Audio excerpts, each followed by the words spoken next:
One back for an episode. See you. That's my baby. I'm dying. That's my baby. We're going at it at 110%. I just want 5 minutes of happiness, please. Just give me 5 minutes. And they scored. They did it. Left, beat left. What the hell was that? Oh, yeah. What the fuck are you talking about?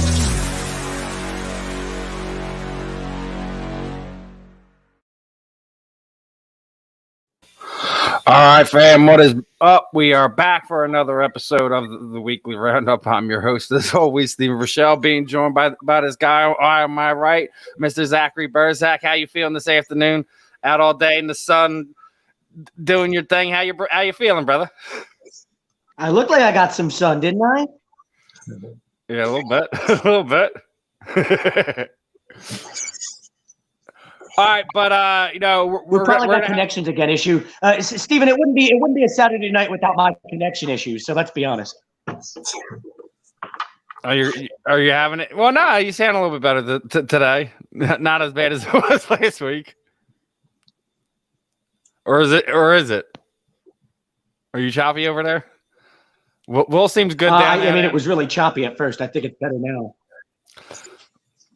All right. With that being said, I'm gonna, we're also gonna be joined by the guy in the bottom right here, Mr. Will Harris of the Four Man Rush podcast. Obviously, we're gonna be talking a little Eagles Panthers to kind of kick off tonight's episode. We're gonna be also joined in the first hour also with Collette Santiago. She's gonna be making her amateur debut for Bellator.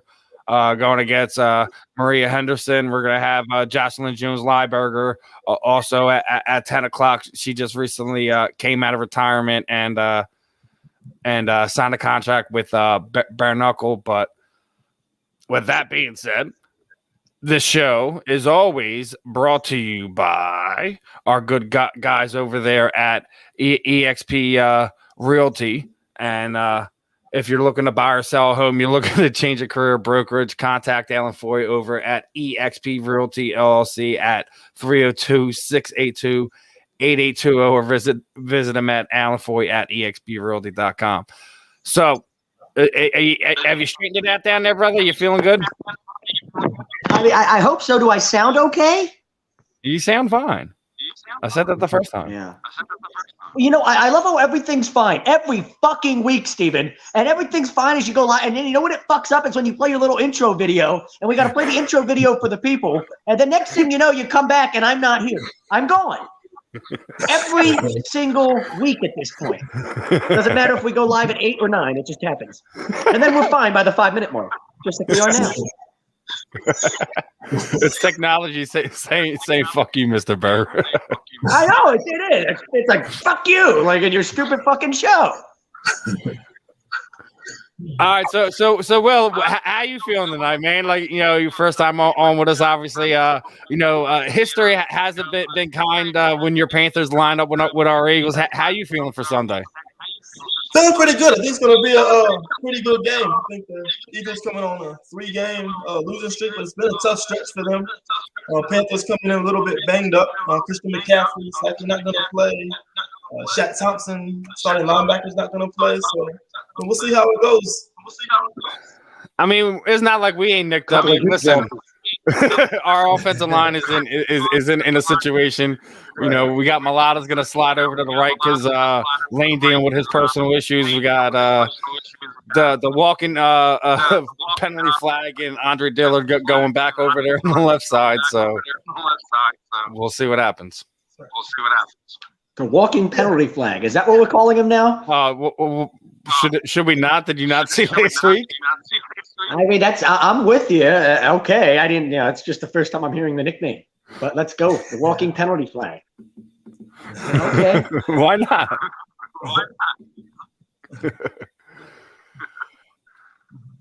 Miles Sanders needs to learn to read a block, whatever, man.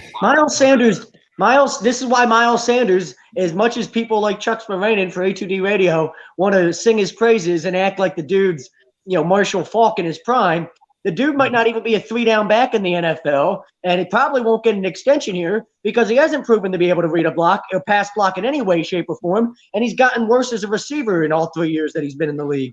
And it seems like anytime we get to the 10-minute mark of the fourth quarter, he's never on the field. Hell, he's not even like – forget about the fourth quarter. He's not even in the game plan in the first quarter, apparently, under Nick Sirianni. So, but, workhorse backs find a way to force – the offense to go through them, right?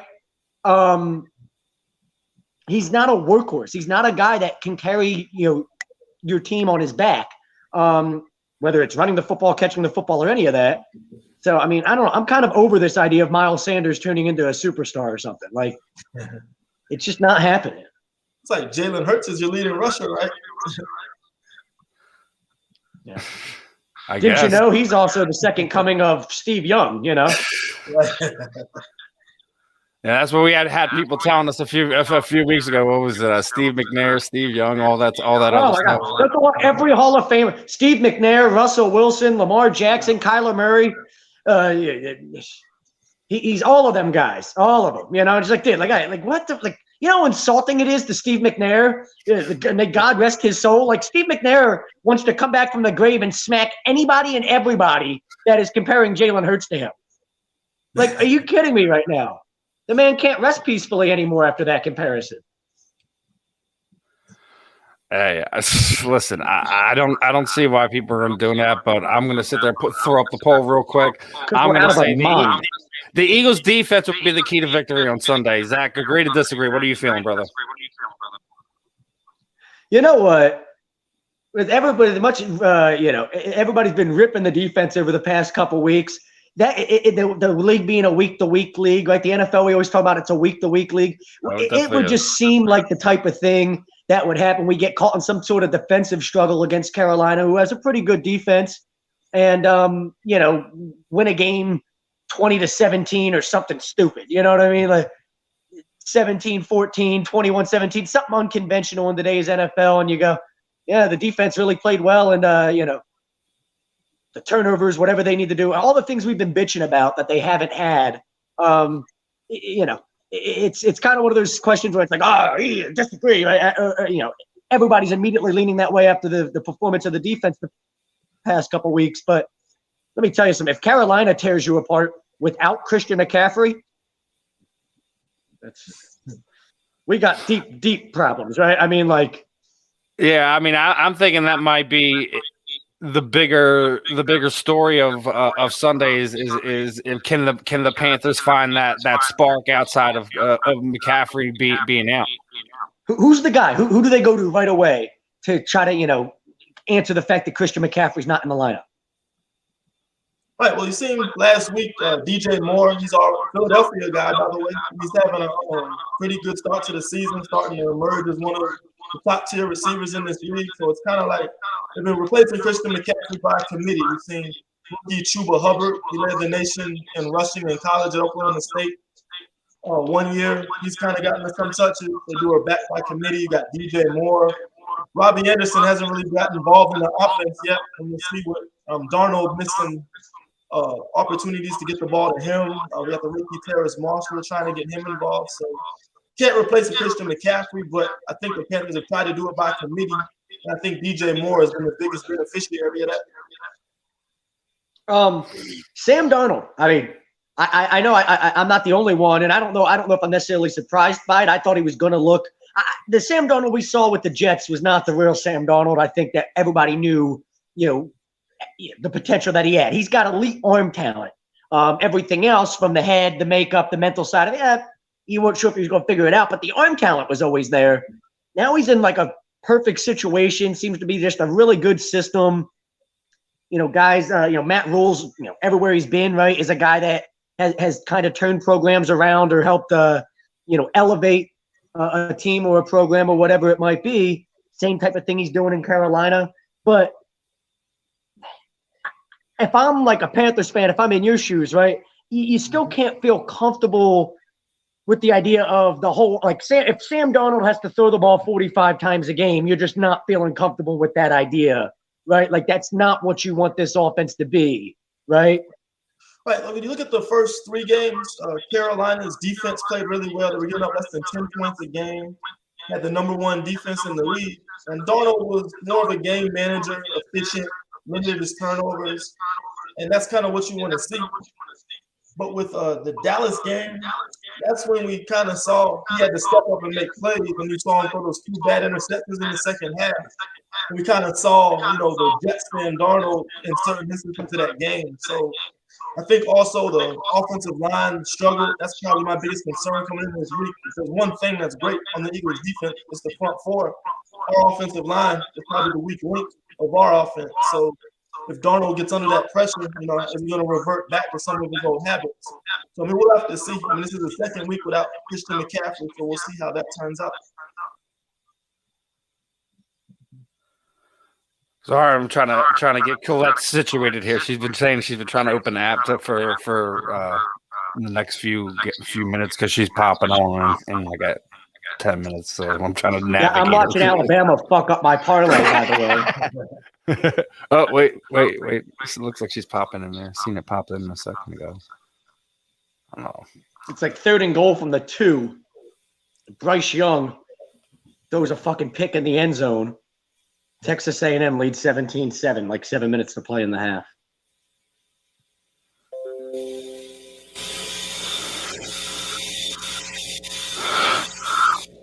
All right, hold on. She's good now.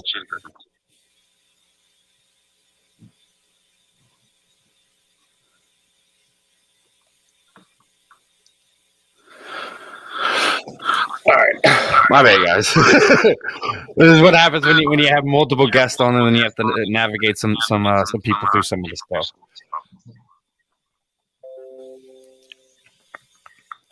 So how you feeling about Darnold, man? Like I was one of the guys sitting there saying that this is one of these flex games that we had to win in order to not be absolutely horrendous this game.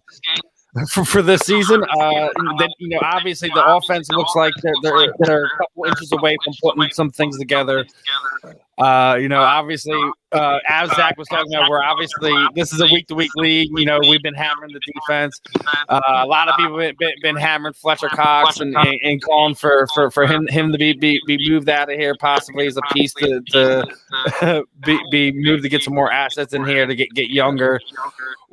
What are your outsides looking in at this team? What is the feel down there in South Carolina? I know we're already down there taking over down to some bars over there. I've seen some videos. Penn State's been making some noise and stuff like that.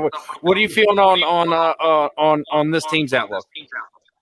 I think we got a good young core right now. It's the 3rd youngest team in the league.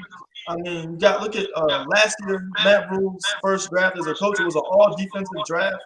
You see guys like Derek Brown, Jeremy Chin already starting and contributing. They took J.C. Horn first round this year, and he was playing great, but he got injured. He hurt his foot in Houston, so he might not be back until December. But overall, they traded for Stephon Gilmore this past week. They brought in C.J. Henderson from Jacksonville.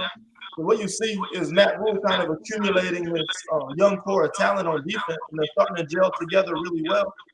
Offense, he's built some good skill. We put a good group of skill position players together with Moore, Robbie, the rookie Terrace Marshall, McCaffrey when he's healthy.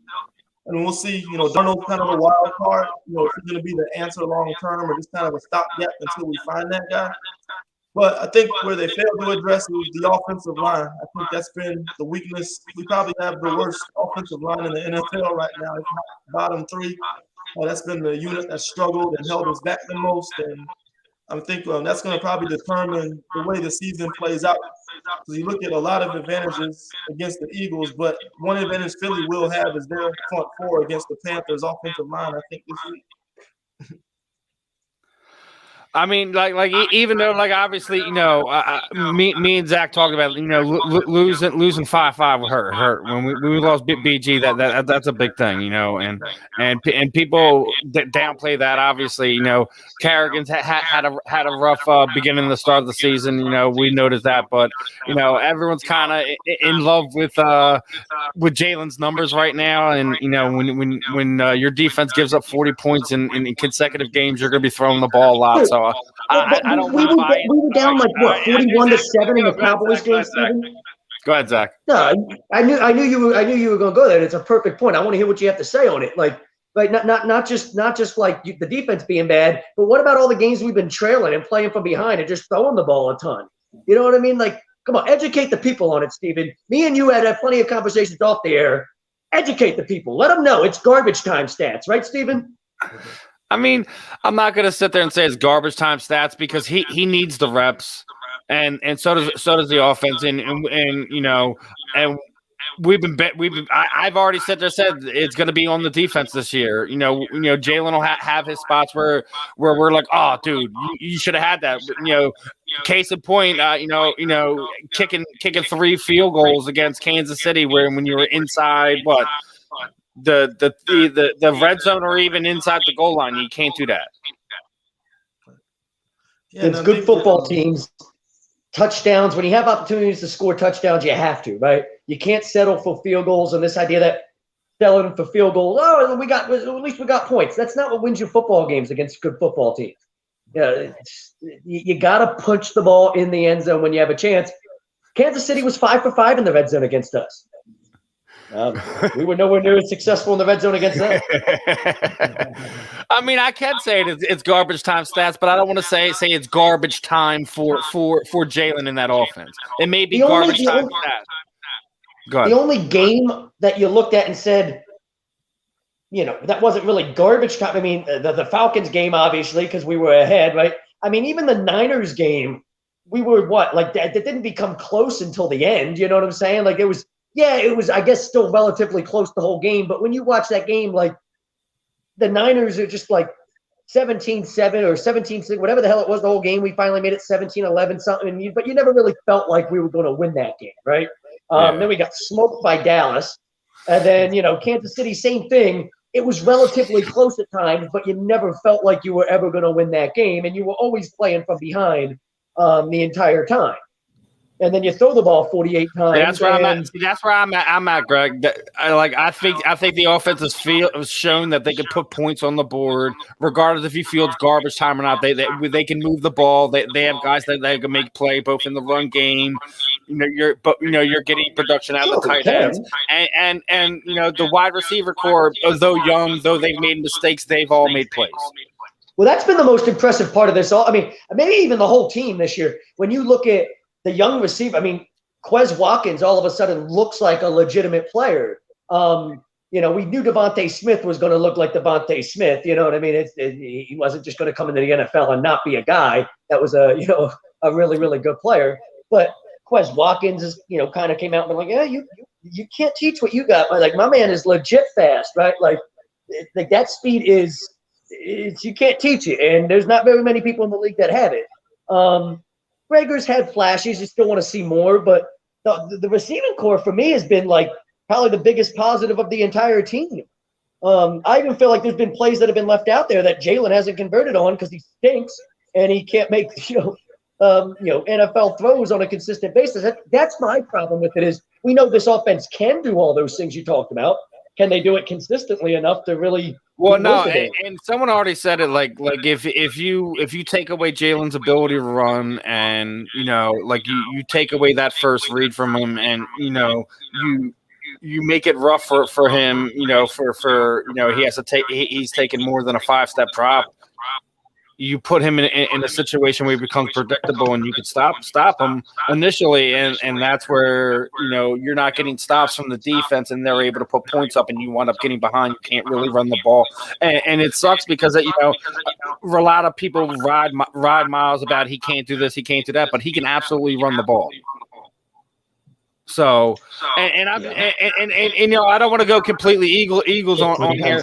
I want to give Will another shot here. Like, how much are you like saying it really sucks like having McCaffrey looking at this Eagles linebacker core? Yeah, I mean, I think the linebacking core is probably the weak link to that Eagles defense when I look at it. We think with Joe Brady, what he does a good job of is creating mismatches and putting guys in good position to win. So, I mean, even without McCaffrey, I think there'll be some advantages there. I mean, you look at the Eagles the last 2 weeks, I mean, was it 40 points back-to-back weeks? So, I mean, we haven't scored 30 points yet in Carolina yet this year. It's like the third quarter is kind of our Achilles heel. Every time the third quarter comes, the offense shuts down. Either we give up a lead or fall behind. So, I mean, we'll see how it goes. It'll be interesting to see a struggling Panthers offense versus a struggling Eagles defense, how it plays out this week. It does seem like you guys want to grind out victories, right? Like you're kind of a grinded out sort of team. Right. You don't want to get caught up in games where you've got to try to, outscore an opponent like you did last week with Dallas, right? Like it's just not the game you want to be in. But like that's kind of the same team we are. Like we're a grinded out team and we're just not really any good at it right now. But like, you're not going to like. It's not one of those things where you're gonna be like, oh damn, look out for Philly. They could drop 40 on anybody. Like that's not a thing. You know what I'm saying? Like with us, like you're gonna end up in a 24-21 sort of game with us, I think, more weeks than not. Unless we're playing some type of elite offense, and then it seems like maybe we get our ass kicked. Yeah, it's the same thing with Carolina. I mean, they start on script, they're putting up points. First quarter, they build a lead, and then third quarter comes, the offense completely shuts down. Darnold's under pressure, throws interceptions, and then all of a sudden, you see the offense kind of flatten. The game is close. If you look at the Jets game, for example, after the first half, we're sitting pretty. It's looking like it's going to be a blowout. Then all of a sudden, the second half, the Jets make it close. And I think the final score was like 19-14 or something like that. So, who's the real Panthers? Is the team we see in the first half that's jumping out to leads and looking like a well-oiled machine, or the second half team that's kind of falling apart? To be honest, my biggest concern with this game, Steven, is the fact that Matt Rule is going to completely outcoach Nick Sirianni. Like, I don't even think Nick Sirianni is like he's literally like the graduate assistant, that carries Nick Saban's clipboard for him in Alabama that I'm watching right now. Like that's Nick Sirianni compared to Matt Rule. Like it's not even close. Like Matt Rule is like an listen. level As head hard as coach. we've been on Nick Sirianni, do you think Gannon's more the guy we need to worry about right now? But it's all Sirianni's staff. They're all his guys. He brought Gannon with him from Indianapolis. Gannon's, first of all, you want to talk about dudes that look like grad assistant. Jonathan Gannon legitimately looks like the dude that's the grad assistant or like the hold me back guy on the college sidelines that's responsible for holding college coaches back to prevent them from running out on the sideline, getting penalties and shit. He looks like he has no business calling plays at all. It's like he locked the defensive coordinator in the fucking weight room and took the headset and was like, okay, I'm calling plays now. That's what the dude looks like on defense. It's that bad. I mean, my man is lost. Now, who are some of your guys, Will, for need to have big games in order for you guys to win? I think defensively it's about containing Jalen Hurts scrambling. So I'm going to look at guys like Brian Burns, edge rusher, Hassan Reddick, another good edge rusher, went to Temple. With Matt Rule, you hurt me bringing up Hassan, and I feel attacked. And, it's really just getting after Jalen Hurts. I think the biggest concern I have is when we play, Jalen Hurts scrambling, not so much the design runs. Oh man, no, the one last week where he seriously looked like one of the freaking Three Stooges running around back there trying to scramble out of a clean pocket. By the way, again. Oh my God, Steven, it drives me nuts. The dude, this is one of the things about Zach, and the thing, I was seriously running around my room cracking up because I couldn't the way he looked in there, and he had a clean pocket. All I literally had to do was step up, go to the side, dude. But no, he said there, he looked like one of the Three Stooges running around. Someone just set a firecracker off in his shorts or something. Yeah, that'll be interesting to see because Carolina is very creative with their blitz schemes. They get after the quarterback a lot. So is he going to fold under pressure and get nervous? Look at his first read and take off. In his defense, he hasn't made the critical error when he's been doing that, and he got lucky with one last week where he did a horrible one and it bounced before one of the Chiefs grabbed it. But I think, back to what I was saying, I think it's going to be the Eagles defense able being the one that's going to be the difference maker. If they're able to kind of get a turnover, one of the DBs, be it Slay or Nelson or Maddox, somebody has to be able to pick one off of Sam. They have. I'm pretty sure Darius Slay has more years in the league than he does career interceptions. I don't know how that's like a possible stat when you're a defensive back. And there's more to being a successful defensive back than turnovers, but you have to get at least some, right? You don't got to lead the league in it, but when Darius Slay responds to people's criticism by going, in my 9 years in the league, only 2 receivers have gotten 100 yards off of me. Who gives a fuck? Like, what are you talking about, homie? In your 9 years in the league, you've got like 6 interceptions. Like, what type of fucking stat is that? Like, listen. Again, I think he brings other things to it, but it's one of the things. That's what I'm saying. I don't want to like rip him like he's not any good, but again, some of these things with him trying to act like he's a shutdown or shutdown corner and yada yada is just a little. I mean, he's definitely you can't sit there and say he's not a top 10 corner because he is. He is. I like Slay. He's just not that elite one that he kind of thinks he is, and yes. and that's fine for you to believe that way. You're a player. You should absolutely believe that you're the best person in the planet at your position. Absolutely. I want him to believe to think that way. But like sometimes when you go outwardly on social media and you get upset about certain things of that nature, and also, but by the way, congratulations to him on the birth of his new child too. Let me get that in there. I love Slay. I absolutely do. But sometimes as players, we have to realize that there's always going to be criticism. We can't always be so hard on everyone about who critiques X, Y, and Z. We get a lot of it from analysts. We get a lot of it from guys like us who's been following the sports 10, 20 years, etc. There's always going to be a platform for somebody to give our opinion. So we'll see about everything when it comes to that. Comes to tomorrow afternoon. I'm going to give you back the will before we let you go. Any last words? Anyone you want to give shout outs to? I guess let the people know where they can find you at, find your show, and also find us at for the game tomorrow, my friend. Sure. Yeah, if you want to follow us for Panthers coverage, we're at www.thefourmanrush.com, Twitter at 4manrush, handle 40URmanrush. And you also follow us on Facebook and YouTube as well. And we do Panthers breakdowns, podcasts, anything else, and we welcome fans from other teams as well. So, thanks for having me tonight, and look forward to the game tomorrow. Good luck. Definitely looking forward to tomorrow. Good luck to your team. Here's the thing: are you betting? Are you covering the spread? What's going on? Are we what? Are you betting? Are you cover you have any you do FanDuel or anything like that? How you feeling for the game? You got to bet on it? What they have it? A Panthers minus. Yeah, y'all got the 3-point favorite. Yeah. Wow. It's down to 2.5. Down to 2.5. Wow, that might be because of the injury to to McCaffrey. Yeah. You're gonna stay away from that. I'm telling you, it's kind of an Eagles line. Like it's making me think the Eagles find a way to win an ugly, close football game of some kind. Like that's really what the line's telling me, and I'm not kind of like what the Jets did last week. Yeah, what the Jets did to the Titans, sort of thing. Like exactly that sort of football game. Yeah. Yeah. It's a hard game to predict because who are the Eagles? Granted, they've had a very tough stretch. San Francisco, Dallas, Kansas City, those are playoff teams that are going to be playing. We've got the Bucks and teams like that coming up still. So right. So who are the Eagles? We don't know that. That's why I think they're better than 1-3 says, but how much better is the question? And I guess this is a measuring stick for all of us. I sat there and said, Zach, we're gonna find out who these guys are over these next 4 weeks. We're gonna find out if Nick Sirianni's an NFL head coach. We're gonna find out if Gann is a defensive coordinator. We're gonna find out if Jalen Hurts is a number one.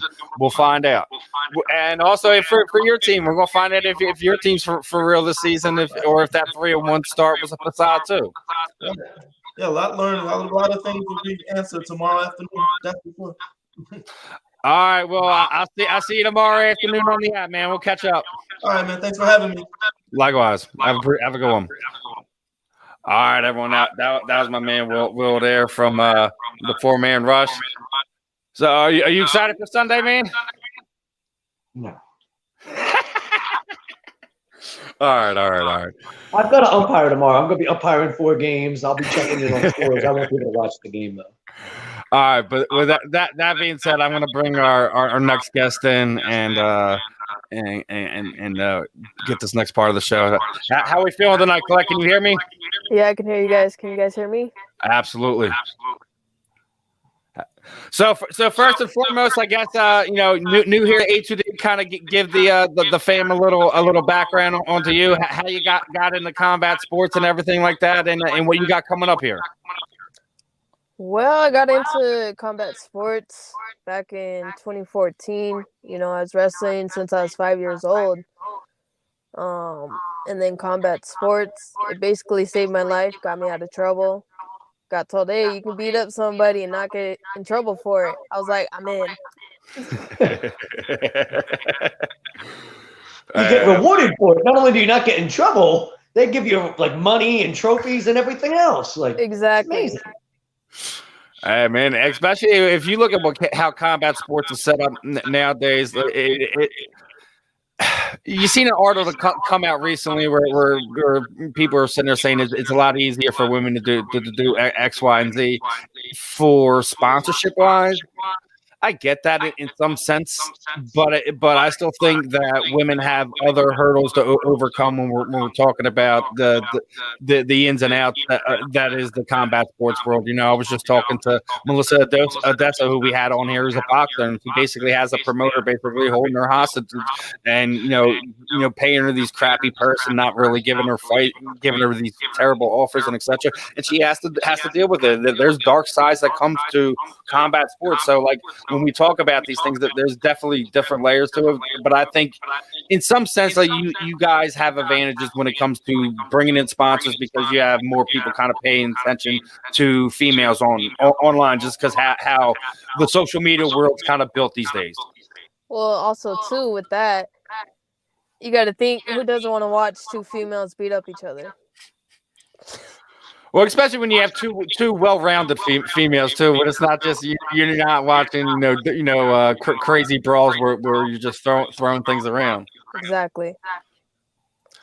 Now, obviously, this is an amateur fight for you, but you got a chance here with Bellator going to be in your backyard. You get to kick off this this card next week. How excited are you for this opportunity? Very excited. It's an opportunity of a lifetime. Don't take it for granted. Very blessed for it. When they called my coach with the opportunity, I said, let's do it. No hesitation. Yeah, especially you don't really get those chances when you're an amateur to kind of get on some of these bigger promotions. So it's like when you get that opportunity to come across, it's like, please tell me a reason why we can say yes and not no. Like, absolutely, I'm not going to say no. Like any fighter, as long as shit. We just see what happened this past weekend with the UFC. Right. Guy has a fighter fall out. Makes weight, then all of a sudden doesn't want to take the fight. Then we have one of the coaches who used to be a fighter for the promotion steps up and takes a fight on basically 20 minutes notice, 30 minutes notice, whatever. Sometimes it's all about fighters really fight, and they really like it. It's who they are. Oh, I apologize. It's all right. Did I miss something? You have someone shooting you messages or something going on? Yeah, my coach in the background. Hey guys, how you guys doing? We're doing great. How you doing, Coach? As always. Getting our fighter ready. She has abs now that I've never seen before. I'm amazed and proud of her. I'm trying to get my abs up. My game ain't ready yet, but here, homie, Bellator. Check in next week. Cobra. That's exactly what we're trying to tell the people. Hey, listen, they gonna bash you even more as it comes through it is. You know how it is. You've been in the gym with these guys. Oh.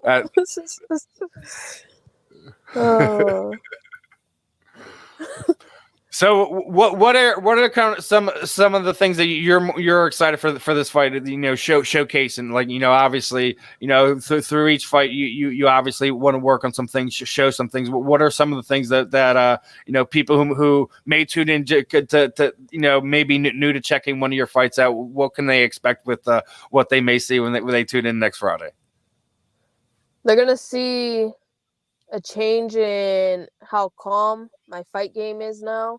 Also, a mixture of more different styles of fighting, not just wrestling, not just a stand-up game. You're going to see Muay Thai. You're going to see kicks.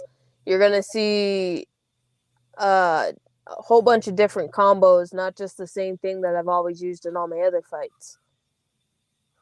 And also, if the internet's correct, this is a different weight class from your last fight too. Yes, 25 pound weight cut. So is it the first time you're cutting down that much, or have you made test runs down to this weight? How does that work? Because obviously we've seen that this is another thing that's been an issue. We've seen Aspen Ladd. She's had issues this past week. Luckily, injuries happen, and she gets another crack at a big shot with a main card slotting. And you don't always get those chances, but we've seen the people who make these rapid weight cut issues. They don't always make it. We've seen BKFC lose a fight tonight. One of their fighters wasn't able to kind of get that water weight out and get down. So right. How are you feeling for this one? Is it, you feel like it's going to be easy? Is it something you've already done? It's had its struggles, but at the end of the day, I want to get down on weight and be able to be there to fight.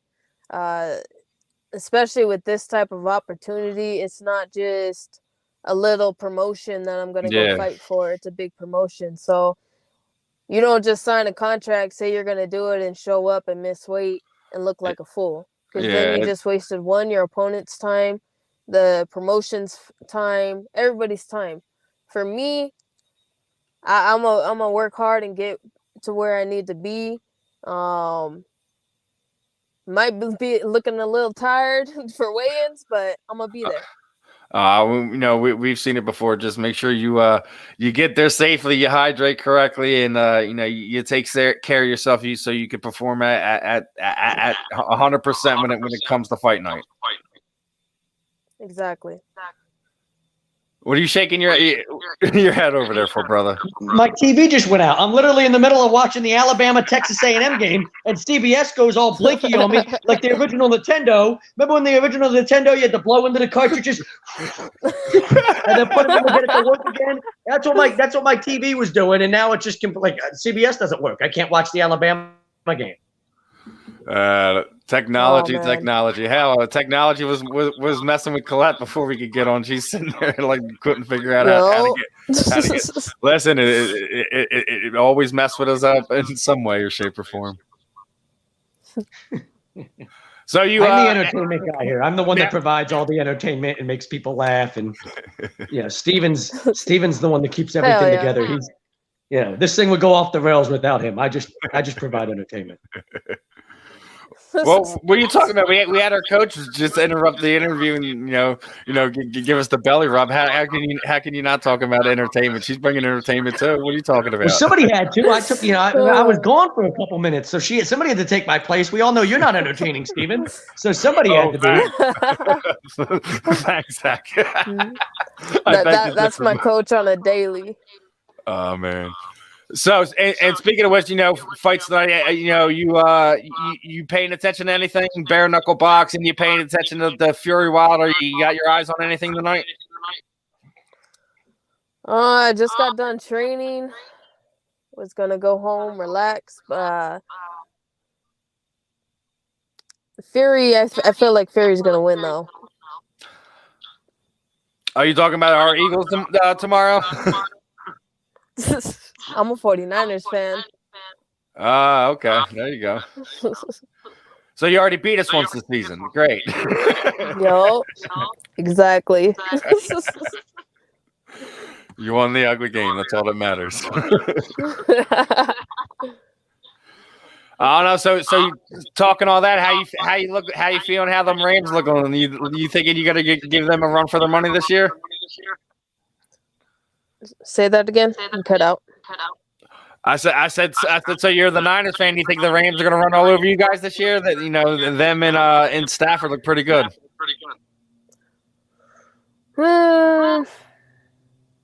I think they're going to do pretty good. I'll tell you what. They're still a young I like the team. Niners tomorrow in the upset of Arizona.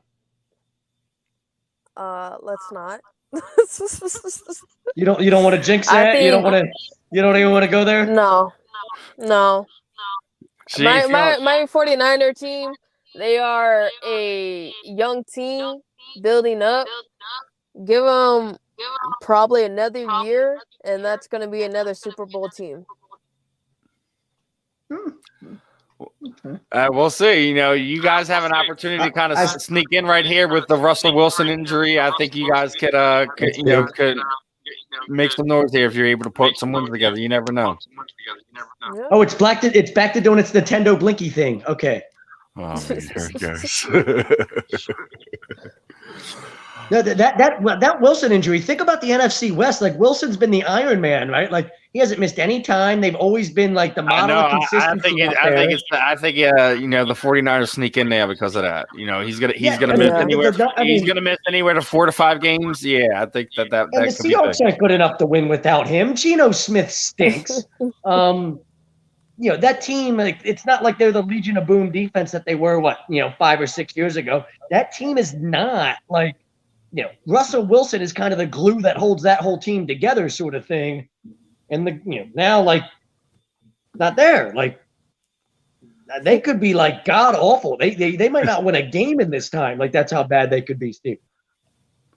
Yeah, I don't disagree with it. Like I just said, like I know she's sitting there saying she's feeling her team's young. I agree with Zach that I think they could hop up and make some noise to potentially get one of the wild card spots, especially with the extra game this season. Anything's possible. Yep. And with the NFL, we always talk the week-to-week league thing against Stephen Wright. Arizona's 4-0. I don't like. Arizona, I feel a letdown game coming. I feel a letdown game coming. Is Arizona really good enough to go 5-0? Like, come on now. You know what I'm saying? Like, no, it's just one of those things. The way the NFL works, divisional game is one of those things. Like such a perfect. Like the Niners win this game. Like it's just the way the league works. All of a sudden, Russell Wilson's injured. That division's wide open. Everybody's going to be on top of each other. You're going to have the Cardinals at 4-1. The Rams are going to be 3-2 or 3-1, whatever the fuck they are. 4-1, whatever the hell they are. The Niners are 3-2. Everybody's kind of right there. In the same boat. Ralph thinks the Browns are going to take down Arizona next week.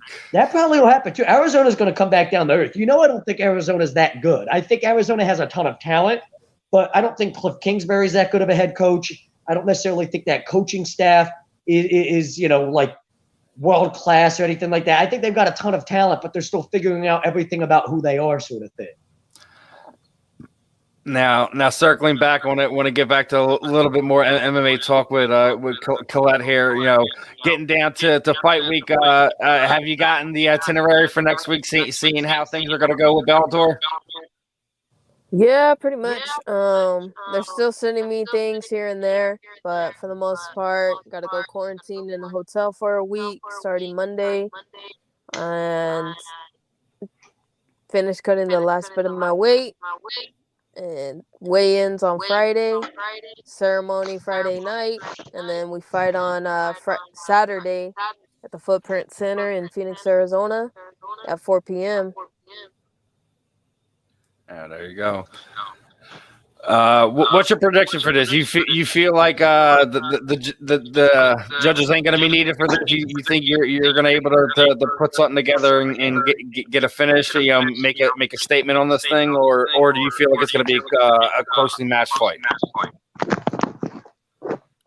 I mean, everybody talks about how they're going to go in there and knock somebody out and everything. I've always held myself at a humbling stage. I'm looking at this fight going all 3 rounds, the full 9 minutes. And if it comes down to decision, great. If I can get the knockout, that's even better. But I'm going in there and fighting my fight and knowing how she fights, how Maria fights, it's going to be a really good fight. I see it going all 3 rounds and actually being a show to watch. So feel like we're going to see a multifaceted fight for this one. You know, we're going to see some ground game, we're going to see some striking, we're going to see some grinding on the cage. It's going to be a fight. I'm looking forward to it. Oh yeah. Now, I want to talk about last week's fight. What are you feeling that now Bellator's finally going to have their main event title fight's going to be five rounds after the MVP and Lima rematch?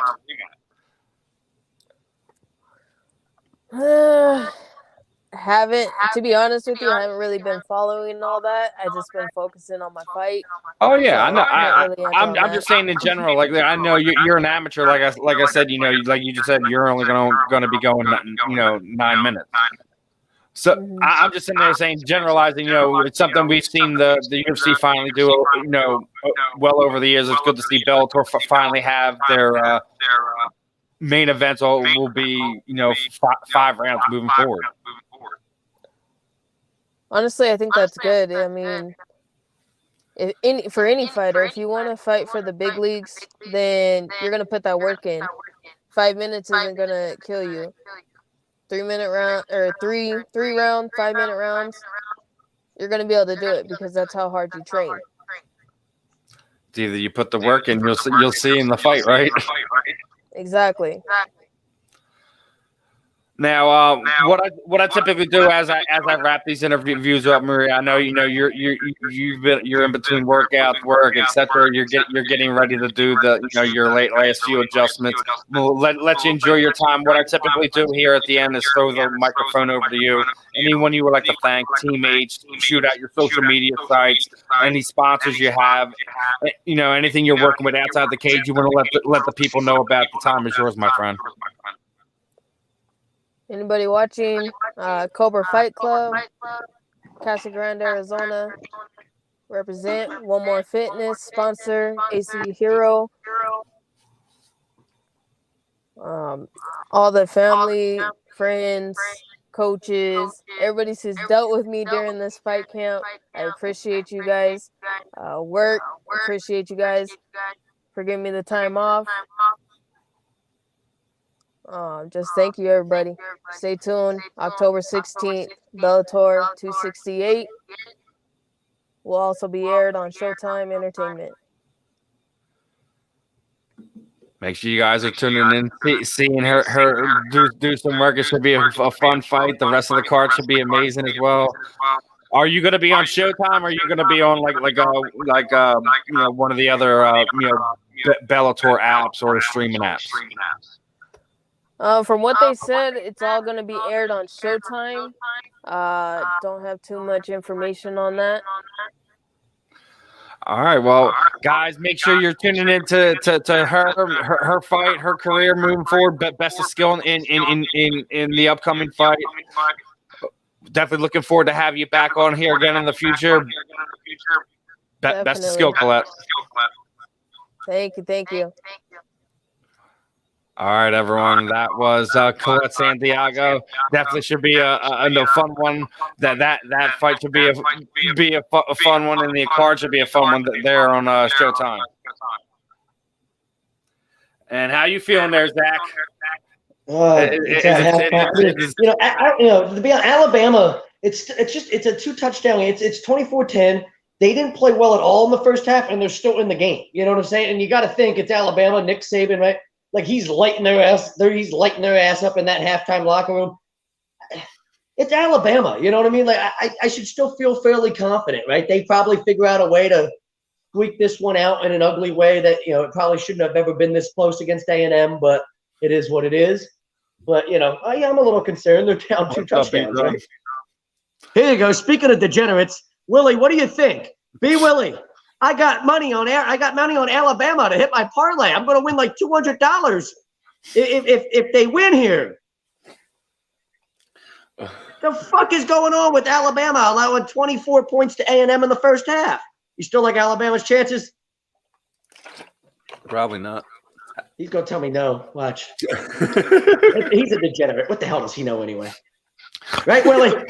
My fellow degenerate.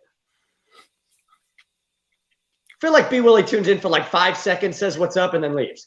He doesn't ever stick around. Like, no, like he's never here to interact with us or talk Eagles. You calling him out? He doesn't. You know what it is? He doesn't want to debate sports with me. Ever since that moment, like 7 years ago, where I said in their primes, I thought Dante Culpepper was a better quarterback than Donovan McNabb in their primes. Which Dante Culpepper's prime lasted like 2 years, whereas Donovan's lasted like what, 7. But my point was in their prime, Stephen. You know, it was a lot better. It was a lot more of a fair argument than Willie ever gave it credit for. And he's never debated sports with me since. Because I mean, I don't think Culpepper's the one you want to have that argument with. If you want to have the comparison in that time frame, wouldn't it be McNair? No, because McNair was a better quarterback than both of them, and it wasn't close. Okay, I know, but if you look at those styles, go back and look. I'll tell you what, Stephen. Go back and look at the first from '99, or if you just want to take '99 out of it and look at 2000, Donovan's first year starting. From 2000 to 2002, go look at the numbers and you tell me who was the better quarterback, because it's really, really hard to find out. Like if you go look, I'm not sitting there saying like when Dante was at his peak that he was not statistically better, but I'm just sitting there saying he's not. They were both really, really good quarterbacks. Like go back to like 2001. We thought both of those guys were going to be the futures of the league, and it turned out that Culpepper got hurt and his career really fell apart rather quickly. Whereas Donovan, so did Donnie when the injury started piling up. It caught up with him, and it caught up with him fast. Sure. My argument was just able to shoulder it long. He was just able to shoulder it and make it last longer. The fun part about the argument was we were talking about in their prime. Like if you could just take a guy at their absolute best year, who was the better player? And I think it's really fair to make the argument that like at their absolute peaks in the NFL, their best years, when you looked at them, who was the best player? I think Culpepper at his peak, at his absolute peak, was better than what Donovan was at his peak. But the problem was Donovan was at his peak for 7 years, where Culpepper was at it for 2 years. So career-wise, Donovan was always going to be the better quarterback career-wise. But we weren't talking about that at the time. It was just like you were trying to look at him like head-to-head. And it was it was supposed to be like a really fun debate. And instead it turned into me being an idiot and Tom throwing a headset at me. And he nearly like banned me from ever being able to be a part of A2D radio ever again. I nearly got kicked out and fired that day, Stephen. It was just, the early days of A2D radio were wild. They were fucking wild. It is a pretty offense there, brother. It's really not. It's damn near blasphemous. Stop it. And you're still holding on to it. Let it go. Let it go, man. Because it's fun. We do. Hold on. We do those debates with every other player in every other sport, and it's not offensive in any way. It's just look at this guy compared to this guy, and you'd be surprised at how close they were to being like pretty much the same player, with maybe player A having a slight, advantage over player B when you looked at a 3-year stretch, which would be considered each of their best 3 years. Especially earlier in their careers. That's when they were both at their best. Donovan was second in MVP voting in 2000, right? Like he was literally our entire offense. Literally Minnesota had nothing else. It was just Dante Culpepper throwing the ball up to Randy Moss all fucking day long. Like that was literally all you had. Like they had nobody. Dante didn't have the offensive line and the running game and the defense that Donovan had, right? And Donovan didn't have the elite playmaker in Randy Moss that Dante Culpepper had.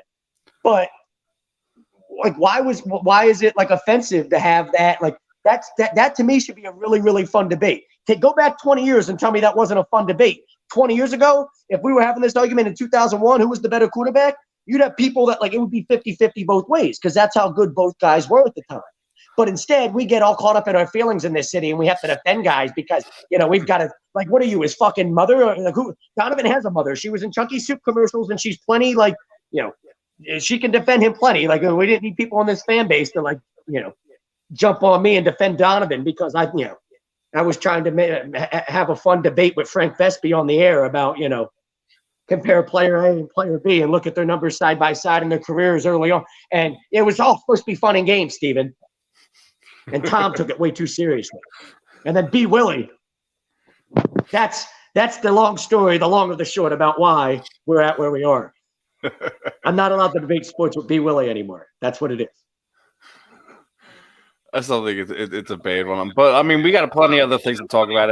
You know, people being in love with the hurt stats and people, you know, calling you haters and other things if you're not in love with these performances. Listen, you know, partially, yeah, like did he have a better game? Yeah, he had a better game, but he missed some really easy throws, and that could have really put them in a better position to do some things. But at the end of the day, like, listen, I don't want to hear that he's a rookie anymore. I don't want to hear the excuses. Listen, at the end, and also at the end of the day, you know, he needs to play better. The defense needs to play better. They're dealing with injuries, but you still have to get through this gauntlet that you have to go through. It's going to be rough. This idea that Jalen, I mean, statistically, I guess it looked better, right? But I mean, like, we did everything so it was like, you know, he didn't have to take any chances, really. Everything was very safe, and underneath the throws down the field, none of them were really successful. You know, he missed Ertz wide open in the end zone type of stuff. That was a big one. That hurt. But you're not necessarily worried about stuff like that. Like stuff like that, every quarterback misses throws. He'll fix that over the next year or so. All quarterbacks miss throws. I watched Tom Brady miss a bunch of throws in the rain against New England. Sunday Easy night. Throws. That happens. That happens. But my problem with Jalen is more like what you talked about earlier. When you watch Jalen at Alabama and Oklahoma, the same things that Jalen did then he does now. Oh, it's a clean pocket. There's literally no pressure. Let me scramble out. And then people sit there and defend it by, he's scrambling around and trying to make plays. There was no reason for him to scramble around and try to make a play. Just step up in the pocket and make a goddamn throw. That's the play you needed to make. But instead, he's scrambling around out of a clean pocket for no goddamn reason. And, a lot of times it leads to more trouble than it ever does any good. Like he literally runs into sacks and he's running out of clean pockets, getting forced out and has to throw a ball away. And you don't tell me it does not drive you fucking crazy to watch the dude throw the ball away on fourth down. I watched him do it twice. He threw the ball away on fourth down twice, Steven. It's fourth fucking down. Just throw the ball up, let your receiver make a play. If he doesn't, it's picked off. Who gives a fuck? You were throwing the ball away anyway. The fuck are we talking about here? You were literally, that's NFL 101 stuff. If he hadn't figured out that on fourth down we were going for it because we needed to get it, you throwing the ball away don't do me any good. What the fuck? And then he did it not just once, but twice. Listen, we're going to see if he corrects that moving forward. But it looks like our Steven, he's played damn near 20 games in the NFL. Corrects what? I've never played a game in the NFL. I wouldn't throw the ball away on fourth down. Would you? I didn't know there was a certain amount of time you had to spend in the NFL before you learned that you're not supposed to throw the ball away on fourth down. I thought that was just something you knew. If you understood, we're going for it on fourth down because you can't throw the ball away or take a sack. We need a first down here. The fuck are we talking about? How much he needs time to figure that out, Steven? Stop. I don't know. This could be even more unrealistic. We had a Dolphins fan in here asking if she can actually see a playoff win in her lifetime. The Dolphins' problem is they drafted Tua over Justin Herbert. This is what happens when you fall in love with players 2 years ahead of time. Tank for Tua. And then they didn't even tank correctly. Remember they were trying to tank for Tua? And then they won too many games to tank for Tua. And ended up with the sixth pick.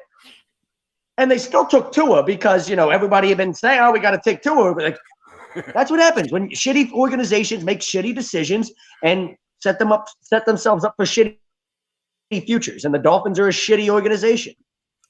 Now, could have traded for Drew Brees. Instead, they traded for Chad Pennington, with Dante Culpepper after his injuries, when he was fat and out of shape and was no longer, anything close to anybody. He was Dante Culpepper might as well have been flipping burgers at the local fucking Wendy's. He was Dante Culpepper at the end was like watching Jamarcus Russell. You're like, bro, how fucking fat and out of shape are you? But let's switch gears real fast. It looks like our guest is in the back, and we got another one? Let's welcome her to ATD Radio. We got everything straightened out this time. Former, what was it? Invicta veteran, UFC veteran. She now come out of retirement and signed a contract with Bare Knuckle Fighting Championship. Miss Jocelyn Jones-Lybargar. How you doing this afternoon, my friend? I'm good, thank you. Hey, we could go back to talking Justin Herbert. I'm a diehard Charger fan, so all right, let's talk. There you go. Let's do it. He's a stud, isn't he? You like him? I'm excited. I can't be more excited that we fired Anthony Lynn last year. You know, it's time to move on. That coach is garbage. Oh, you're not an Anthony Lynn fan? No, I was not. I wasn't, to be honest. But Anthony Lynn goes to like starving third world communities and brings them food and like clothes and gifts. Like, you just met as a football coach. I'm with you. Yeah, just that as a coach, just not aggressive, just not passionate about his players. Like, I don't know. Just, I'm excited for what we have now. He's not meant to be a head coach. Yeah. No, great dude, good assistant. Shouldn't be a head coach. Yeah. Because where's he at? How do you like your new head coach? You like the new one, Brandon Staley? Oh, yeah. Love him. I'm excited for, like I said, for what we're doing now. You know, 2 big wins, beating Kansas City and then beating Oakland. Well, Las Vegas, I mean. So we'll see. So how are you guys? We're awesome. I am wonderful. You know, I'll have some good news for you, news that you'll like, but what's that? Vegas. Oh no, what happened? Oh, there she is. Okay. Yeah, we got to get it. Okay, there you're here with us. You hear me? No, she's here with us. That was my fault. Okay. So Vegas loves the Chargers in multiple ways this year. They love Brandon Staley for Coach of the Year. He's the favorite according to Vegas. The Chargers are like a very sexy, like under the radar, like Super Bowl sleeper team. But it seems like the majority of like the money, like in Vegas, seems to think the Chargers are going to be a playoff team. It's a really, competitive division. But hey, they got a good roster and a good young quarterback. Yeah. I'm for it. We'll see what happens. It's a long season, 17 games. I mean, it's a long season now. And I think we have the displeasure of playing you guys this season, so you're going to get another win out of us probably. Who's your team? Of course, Philadelphia. What do you mean? Oh, okay. Who's our team? Yes, we do play you. Who do you guys got tomorrow? We got the Panthers. You know, we're coming off a blowout loss to Kansas City, and they're coming off a loss to the Cowboys who beat the brakes off of us the week before. So, but they don't have Christian McCaffrey. Now, did they have Christian McCaffrey in the Cowboys game? I did not. I think he was playing, but I think that's where he got injured. Yeah. Is that where he got hurt? Yep. Because I know, so he was hurt, because I know he was hurt a couple weeks before that, and then he tried to play in the Cowboys game, got hurt again, I guess is what it was. Yeah. Oh. But I agree. I think your Chargers are one of these teams that could sneak in and get in the playoffs. I do. Oh yeah, for sure. I think so. And I think you do. Play by Bryce Young. Yeah. Hey, if you watch Alabama football, tell me Bryce Young doesn't remind you a little bit of Russell Wilson? Anybody who watch Alabama play? I watch him, but he's a little bit smaller. He's not as big. But you don't think there's? I don't know. What are they? Russell Wilson, what, 5'11"-ish, 215 now? How big's Young? big, He's a little smaller than that. I think he's a little smaller than that. Yeah, for sure. Okay. I'll tell you what. He just made a play where he was scrambling to his right. I don't think he's quite as good of an athlete as Wilson, but he was scrambling to his right and ducked underneath of 2 defenders to make a miss, and then threw a little dump-off pass that got like 20 yards on a 3rd and 9 for a first down, and you were like, that was very Russell Wilson-like right there. Like, just the escapability and all that, and like his kind of football IQ when it comes to all of it. I don't know. It reminds me a little bit of him with the way he plays, but everybody kind of seems stuck on finding the next Russell Wilson, and it's just not going to happen, is it? He's one of a kind. No. So, and speaking of fights, what are you catching out to tonight? Are you watching the boxing matches? Are you watching bare knuckle? Checking out any of them fights? What's piquing your interest tonight? Yeah, actually, I mean, I watched the Mackenzie fight earlier, the UFC fights. You know, Mackenzie Dern was a long-time training partner of mine before she moved out to Cali. So I knew that was going to be a tough fight for her, you know. But I'm watching everything. Honestly, I got the Giants and Dodgers game on right now. I got the UFC game on right now. There's so much to watch tonight, right? But I am watching the bare knuckle fights tonight. Another old teammate, Joe Riggs, is the main event tonight. He trained at the MMA lab for years with us. Oh, absolutely. Yep. So I will be watching that for sure. Him and Melvin should be fireworks. I know. And but you know, another thing too is that the ring is a little bit bigger than I thought. I didn't know it was that big until I really, you know, zoned in on it. Now that's something I got to ask you. Obviously, you know, you took some time away from MMA. You walked away. You fought for Invicta, you fought for UFC, so you fought for these bigger promotions, and come out of retirement, and it's bare knuckle boxing. We're gonna see you doing. We signed a contract with BKFC. What made you come out of retirement? One and two. Why was it bare knuckle? Well, you can't forget the RFA world title beating Taylor Frost either. That fight is, that's my cherry on top, right? That's what got me to the UFC. That's a night I'll never forget. But after, things didn't go my way in the UFC, I made a lot of stupid decisions, if I'm going to be 100% honest, and after retiring and taking some time off, I was still in the gym, not consistently, but I was still hopping in and out, because that was my life for so long.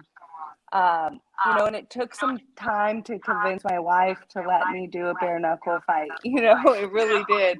But it's something I've always wanted to do because it doesn't have to do with bare knuckles or no gloves or anything like that. It just has to do with competing. I love to compete, right? I love to win. I hate to lose. I love to get better. And this is just another thing on my resume to say, I did this. And if we can go in and line up a few wins and get a belt, like, dude, I'm all over it. None of the girls in there make me nervous or like scared or anything like that because I've competed at the highest level. Rob Emerson, my teammate, he just fought a couple weeks ago in the bare knuckle MMA, and we were just talking about it today in the gym. I'm like, dude, how'd it feel? Because that was his first one, bare knuckle. And he said you just see everything more, right? When you see it, now you feel that landing like skin to skin instead of the glove, right? Because the glove, you can kind of hear a smack on your face or something like that. But now he says you could just feel that skin just drive into your face. So I'm excited. Yeah, so what did he do? Game Breads, what was it? The MMA, right? Yep. Yeah, we just had Andy win on this week after her win, so yeah, she was able to like you have wanted to get that bare knuckle in there, get that in there, get that experience. Yeah. But now you're gonna be in the circle, and you, like you said, it's bigger than you thought. So I mean, they haven't actually put together a belt yet for them yet. They have a lot of some fun names. They brought some girls in from UFC, etc. You have Paige, you got Pearl, Rachel Maddow. You have other girls who are making their names inside of there, like what Britain's done over the last few years. Christina Ferreri's not somebody anyone should forget about. There are so many names that people haven't seen. We're going to see Crystal Pittman tonight. She's one of these young stars that are developing there, and people don't. She's got a pretty good striking coach, but behind her too. So there's a lot of girls who are exciting matchups. I guess the question is, will Dave put together a tournament or a title belt for you girls sometime soon? That's the kind of big question. He's putting together all this talent. We haven't gotten the belt yet. Yeah, I mean, I could see that because there's just so many girls on the roster at 125. There's so many of us. I think that would be a great idea if they did something like a tournament style, winner take all, whatever, right? I think that'd I be mean, they should do awesome. something over like a 9-month period, like where you guys fight every 2 to 3 months to kind of go over like a bracketing system to kind of go put something together by this time next year, so you're crowning a champion. It makes sense. We'll see. There was supposed to be a show here in Arizona, but but I think they Arizona, were having sanctioning issues. Yep, 100%. That's what it was. So they Because I moved think that. the one that's going on tonight, got moved because it was supposed to be in Arizona. Yep. You're 100% correct. And then that's where you guys, where not you guys particularly, but the sport in itself is still growing. Obviously bare knuckle boxing was a thing way back in the day, but obviously everything going through sanction and everything like that, still have some places to grow, things to accomplish. Dave Feldman can only do so much, and it's good you have other promotions coming in and doing things as well. You have what Mike Velasquez is doing down there with BYB Extreme. You still have Ken Shamrock. He has Valor that he's very confident that he's gonna want to bring it back. We have what Gamebred's doing with the MMA. I think that's an awesome part of it as well, and I hope that he's able to continue to grow and expand that over the years. And hopefully we'll see what happens with some of these promotions overseas. But it's definitely fun to see the growth of it, and it's rough for you. Like, I'm sure obviously you would have definitely preferred that Arizona card to happen, but obviously maybe having a face like you around you can have a conversation with this athletic commission and see where if we can get these blurred lines cleared up and get sanction cleared there in Arizona and get bare knuckle boxing going. Like it was a thing. UFC took a while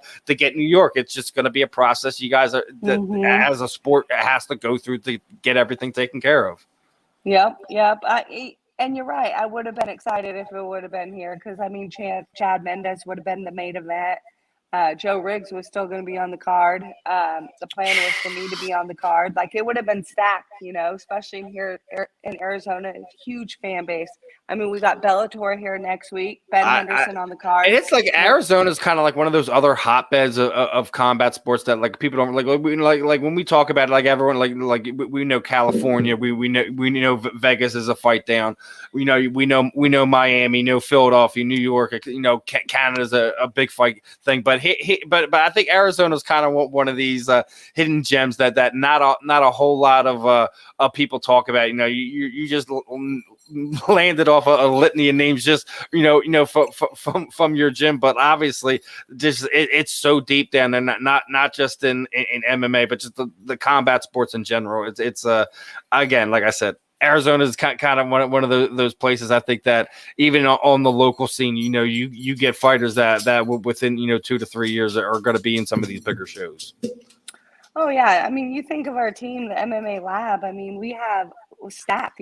Just Saturday sparring in the gym. You got, you're watching Ben Henderson do his rounds, and you're watching his wife Maria Henderson, who's fighting on Bellator too. Sean O'Malley was in the gym today. Sugar Sean, like Courtney Casey was in there getting her rounds in. Like, the list goes on of our team, right? Like, there's so, you got Mike Hamill, who's on the Bellator. The list goes on from Bellator fighters to UFC fighters. It's crazy. Which your guest you had before me, actually, that's a chick fighting Maria Henderson, my teammate. I know. She's ready to rock and roll. Her and Ben on the same card. Like, that's going to be exciting. We're all I know.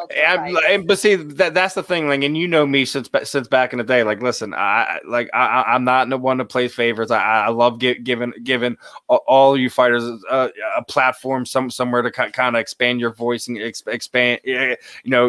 For me to grow, for you guys to grow. Listen, it's a big opportunity for her. She's gonna have to, as me and her were talking about. I don't know if you noticed it or if Maria noticed it. Her last fight wasn't anywhere close to this weight class. Something to keep an eye on.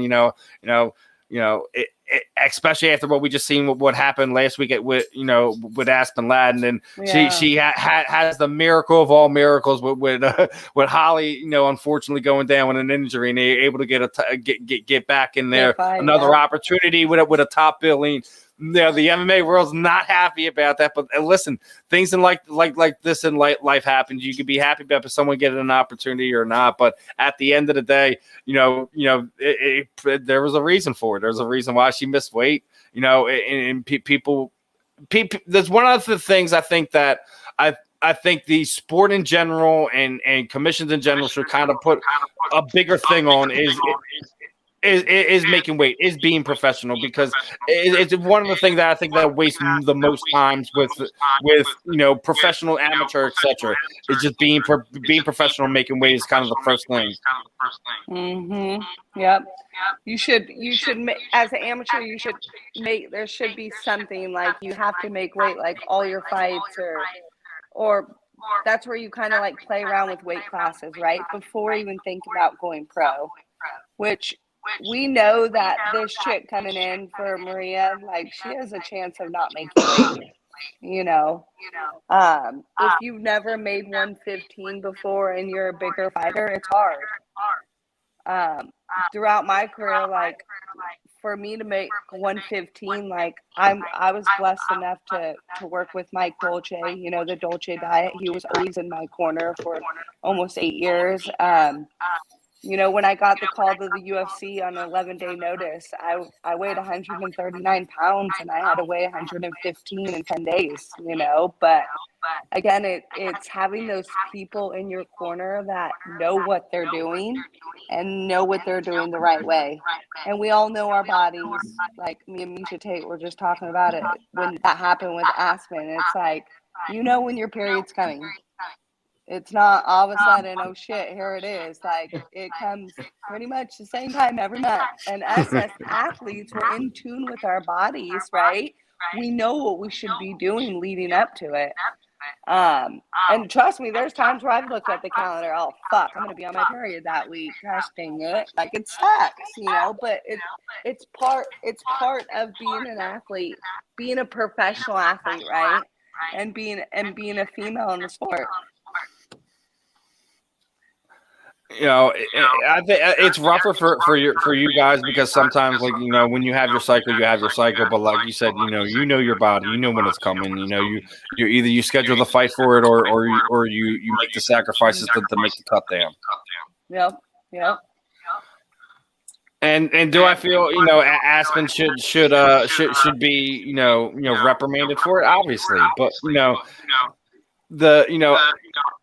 people turning around getting upset about her getting that billing. Like, listen, obviously, they want to give her a shot. I don't think they were too happy about her turning around and having to get that opportunity. But that's just the way it works sometimes. You know how it goes. Sometimes it's just it's just how things work out.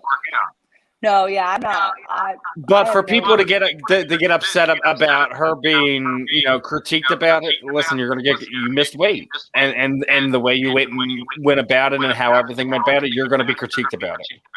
Dude, and in life, we're going to be freaking critiqued about anything, right? On social media these days. Like, that's just how the cookie crumbles. Being in a sport, especially being in a male-dominant sport, like, people are going to talk shit. People are going to say mean things, rude things, nice things. That's just how it is. What were your thoughts on some of that stuff that was coming out this week, that women got it easier in combat sports? Like, it's easier for you guys to get sponsors and things of that nature. So some of these guys were doing a little belly aching this week. Yeah, I did read a little bit about that. We were actually talking about sponsors this morning, Maria and I and Ben. It's how you market yourself, like, right? Okay, Sean O'Malley was part of the conversation, right? You guys see his merch line, right? He knows how to market the shit out of himself. How he is on Twitch, on YouTube, on social media, like, the stupid shit he posts, like, everybody just watches it and wants to buy his gear. I think that's what it comes down to, is like, even when I was fighting, like, I needed monthly sponsors, right? Monthly money coming in. I had probably 6 loyal monthly sponsors that were local companies. but I did it myself. I walked in myself. I showed them what I can do for them, gave them a contract and be like, I'm going to do A, B, C, D, and you're going to do this, right? So I think it's about not having that mindset that, oh, because you're a fighter that you should get this, right? At the end of the day, like, the company needs to get something too. I think back in the day, everybody was just throwing money at fighters, right? But the companies, Well, now really it's like it's get way anything in different because of return. how like I guess UFC changed the whole thing. So like it's different. Yeah. I think you just got to get out there and honestly work for it.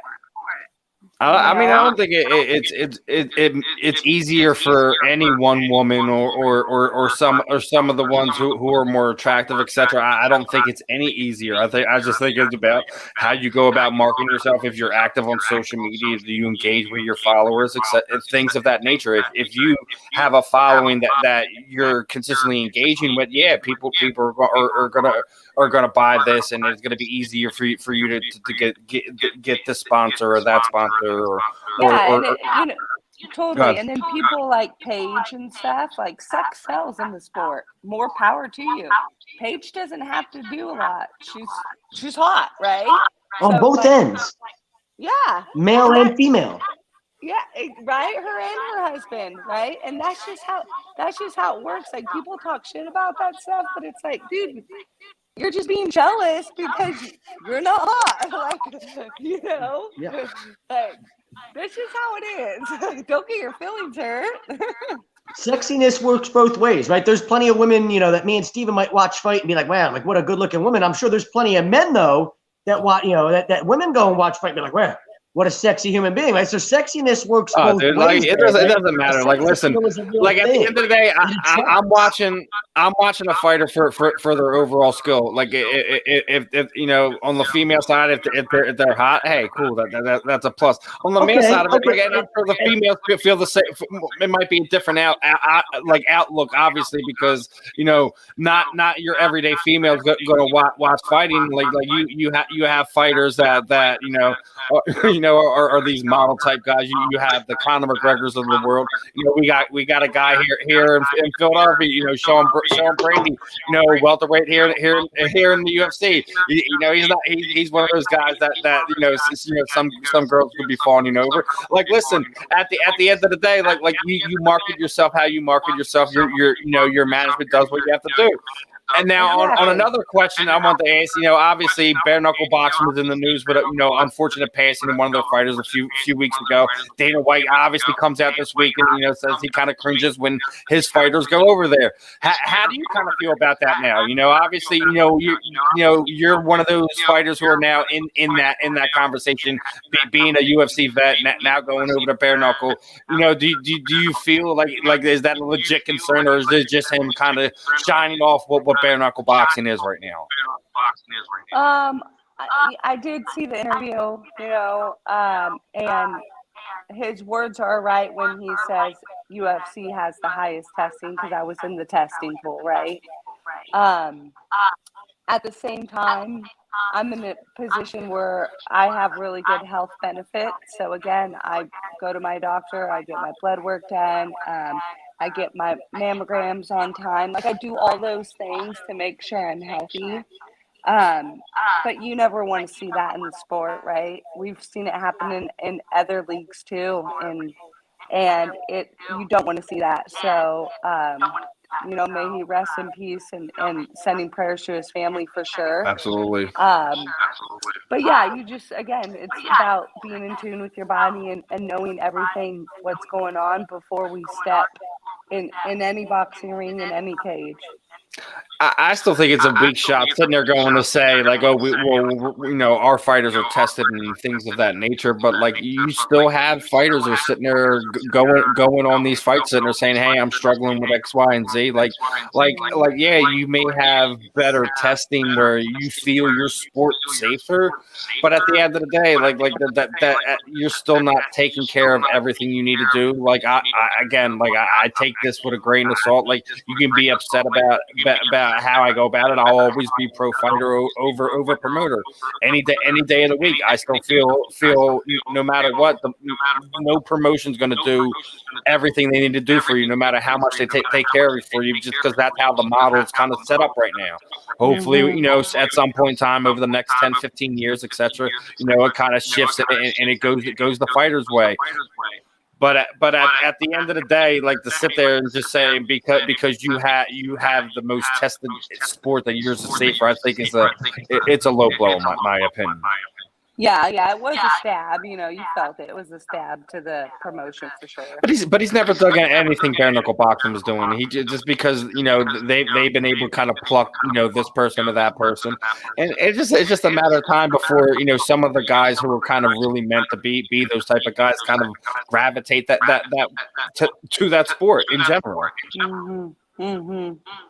Yeah, and he's already losing out on different markets again. You just seen the Olympic wrestler. He definitely an MMA fan. Oh, guess where he signed? He signed with WWE. They're probably going to pay him more money if they're going to take care of him more on the other side of things. There's a reason that things like that happen. There's a reason why some of these athletes don't go right into MMA, don't go right to the UFC. It's because they don't completely take care of everything, and it's not completely their fault. But that's the model you built, and guys, girls, managers, promoters are all going to see around it and try to exploit that with some of the athletes, regardless if it's older, if it's before they can even get into the UFC or even kind of buy into the brand that they are. Are they the biggest combat sports promotion right now? More than likely, but at the end of the day, I still think you'll eventually get caught up by not taking care of everyone and everyone wanting to see the best fighters in the world fight the best fighters in the world, where you don't necessarily see that in the UFC. It's about what's going to draw and make the money. Yeah. And that's kind of been Dana's MO for a while. I kind of felt that he got away from the formula that made the UFC successful about 8 years ago. Yeah. Right. I mean, it's not his fault. Like the Fertittas wanted out, and he had to go and do the other lines, and the sport grew, and things of that nature. You may love him, you may hate him. Hate him is the same thing you feel about Ronda Rousey. You still always be a pioneer, love him or hate him. Exactly. Totally agree. You paying attention to the Fury Wilder fight tonight or no? I have it on the previous channel right now. Right now, I have it on the Dodger game and Giants. If you had $1,000 and somebody put a gun to your head and told you had to bet on one of them to win, which one are you putting $1,000? Fury. I'm going with Fury too. I'm sorry. Look, you didn't even hesitate, saying I'm with you. I feel like of the three of us, I'm the one that's the degenerate. Because I bet on sports, and I would put money on Fury. I don't see him being able to kind of figure this out. Well, you know what Deontay Wilder is? Tell me this isn't a good comparison. Deontay Wilder's whole image was built off of the idea that I'm big, I'm strong, I'm this freakishly athletic guy, and I can kick your ass, and you can't kick mine. And the minute somebody kicked his ass for the first time, that image went away. And it's a lot like when Mike Tyson got his ass kicked by Buster Douglas. People went, oh, okay, this guy's human. Like it's really like what are we scared of? And people step in the ring and see a human being as opposed to With that being said, I'm just gonna say that he could still stop it with one punch, but I still think Tyson Fury, the way he fights, the way his style is set up, he knows how to mitigate getting hit with that big shot, and that's what makes this style bad for him. And I think it's gonna be a repeat of the last fight. Deontay Wilder's only hope is to land something clean enough to knock Fury out. And the problem is he's done that. He's done that, and Fury still got up. We thought Fury was out cold. And he still got up and was like, yeah, like I'm good. Like, hey, like yeah, I got a chin too, just in case you didn't know, right? Like I can take a punch. That's the problem when you have a guy like that's what I think makes this fight different. I think makes this matchup different when I say fight. What does it do for a fighter? Maybe you can speak to this as a fighter, but if you're a guy like Wilder who, known for his power, and I knock people out with one punch, I've got that type of power. And when you land a punch that flush, where you feel like, oh, that was the knockout punch, there it was. And Fury's eyes roll back in his head, and he goes out cold. And it's all of a sudden he sits up and like he's the Undertaker in WWE or something, and he gets up before the count of 10. What does that really do? Like seriously, what does that do for a guy like Wilder Psyche who's like, yo, like, how the fuck you get up for that? Like, it has to break a guy in a way, doesn't it? But this is what we talk about so much on here, and it's something that me and Jocelyn will talk about. Like the mental game of fighting, like you can't let those you can't let if you have the ego to the point where if you drop somebody with your best shot and they get up and you're defeated by that, you might as well give up. Once you're mentally broken, it's over. Totally. Listen, did think like, oh, people totally underestimate like the small little things that needs to play out for a fighter to kind of get everything on point, and like it's a mental game, it's a chess game, it's a physical game. Like everything has to work out properly for a fighter to be at their peak for 5 minutes, 25 minutes, however long you run up going to be fighting. Obviously boxers go a little bit longer, or when we get into these big championship fights and things of that nature. So it's going to be fun to see, but I still think I'm going with the Gypsy King. Okay. Go ahead. So between the three of us, best venue to watch a fight at. Steven, go. Listen, like best venue, not is like arena, but like a restaurant, a Buffalo Wild Wings, a Hooters, like something along those lines. Best place to go and hang out with people, have a few beers, and watch a fight. It's always going to be 2,300 at the arena, bro. Come on, you got to stop it. I've never been there, but I mean, if I'm being honest, it's my living room. Hey, see, there we go. See, that's the right answer. There's no you drink so much cheaper if you're in your own living room. A makeshift cave right now. Once we sell a house here, sell a house there, move to where I want to. I'll probably have a nice little situation where I can say, yeah, just come watch the fights here. I do have a Hooters right across the street from my apartment, Steven. Now I know Hooters like back 30 years ago, people went to Hooters for a lot. If we're gonna be cheap and cheesy like that, if we're gonna be cheap and cheesy like that, might as well say Gleason Bar, our new sponsor, right? Not Hooters. I mean, if we got Hooters as a sponsor, but I've got a few bars. I told you, I'm working on some things down here. I don't want to mention any names, but we're working on things. Oh man. No, when it comes to the fights, I'm gonna. He was talking about food. I'm just gonna go venue in general. What's one of the best venues that you've ever fought at, and what's one you want to fight at before you stop fighting? When I fought, I don't know what the name of the venue was, but when I fought in Canada, Rory McDonald was the main event. That was Roy McDonald and Donald Cerrone. The Rogers Center. Oh my, yeah. Oh yeah, that was it. The Canada Toronto. Fans, it was in Toronto. No, it was. Toronto. Probably it was. The Canada fans are so nice and just they were everywhere. Like it was. I had so much fun that whole week there and just being in Canada and just it.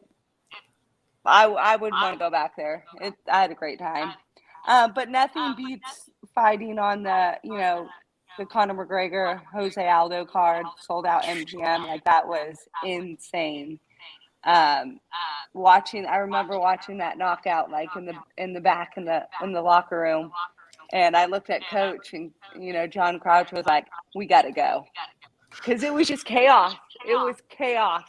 And we just get back to our not just that, because people tend to forget that what was going on around that time. Like Jose Aldo was this like mythical figure, and you just had this loudmouth, brash Irish kid who was just doing all this thing. I still think that the best part of that was the coach gift after the fight, pulling his hat over his head, saying no, as the ref stopping the fight from Conor's freaking punch. That was insane. Of course, a night I'll never forget. You know what I mean?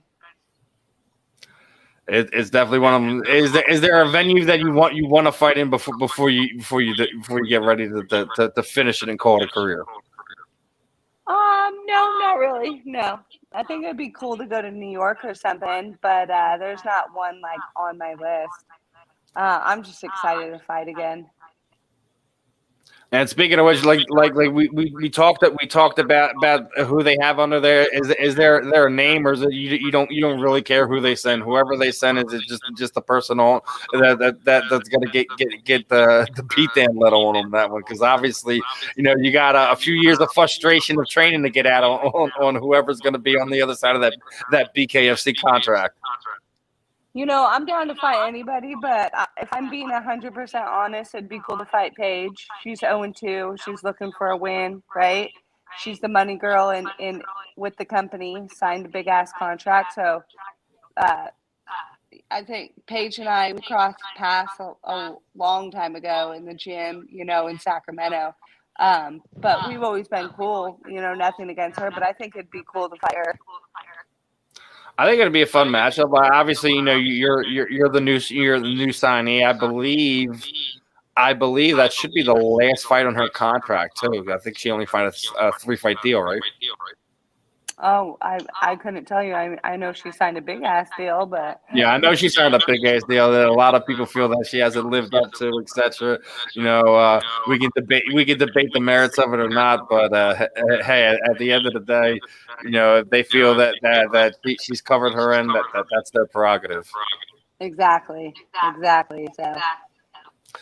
Well, how I typically wrap things up, Jocelyn. Throw the proverbial microphone over you. Anyone you'd like to thank, trainer partners, teammates, shoot out your social media sites, any sponsors you may have, anything you're working with outside combat sports that you want to, let the people know about. The time is yours, my friend. Awesome. I appreciate you guys for having me again. Sorry about last time, the whole mix. Oh, it's all right. Again, shout out to everybody at the MMA Lab, all my teammates. You guys know who you are. I'm excited for Ben and Maria to do their thing in Bellator this weekend, and I appreciate you guys. We'll talk soon. Definitely looking forward to having you back on here. Definitely looking forward to hearing about your fight announcement. Definitely gonna have some fun. I know that's what you're looking forward to seeing who is gonna be and how things play out. Hopefully, we get an announcement in the next few weeks rather than months to see who, where, and when. Oh, I'm sure we'll hear something pretty soon. And don't forget, go Chargers! All right, appreciate the time, my friend. Bye. All right, everyone. That was Jocelyn Jones-Lybargar. Definitely always fun talking with her, catching up with her, talk some MMA, talk some football. Obviously, go Chargers. Might have to have her back on for that Chargers game.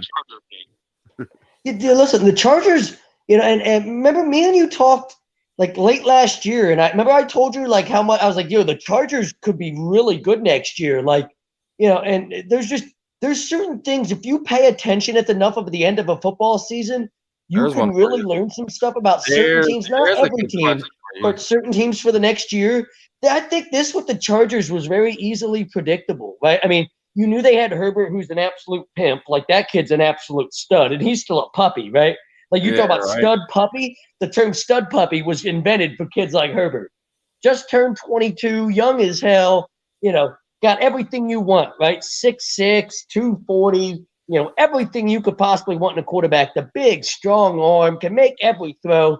Just, everything about him is sexy in football terms. And you're young in a lot of other ways.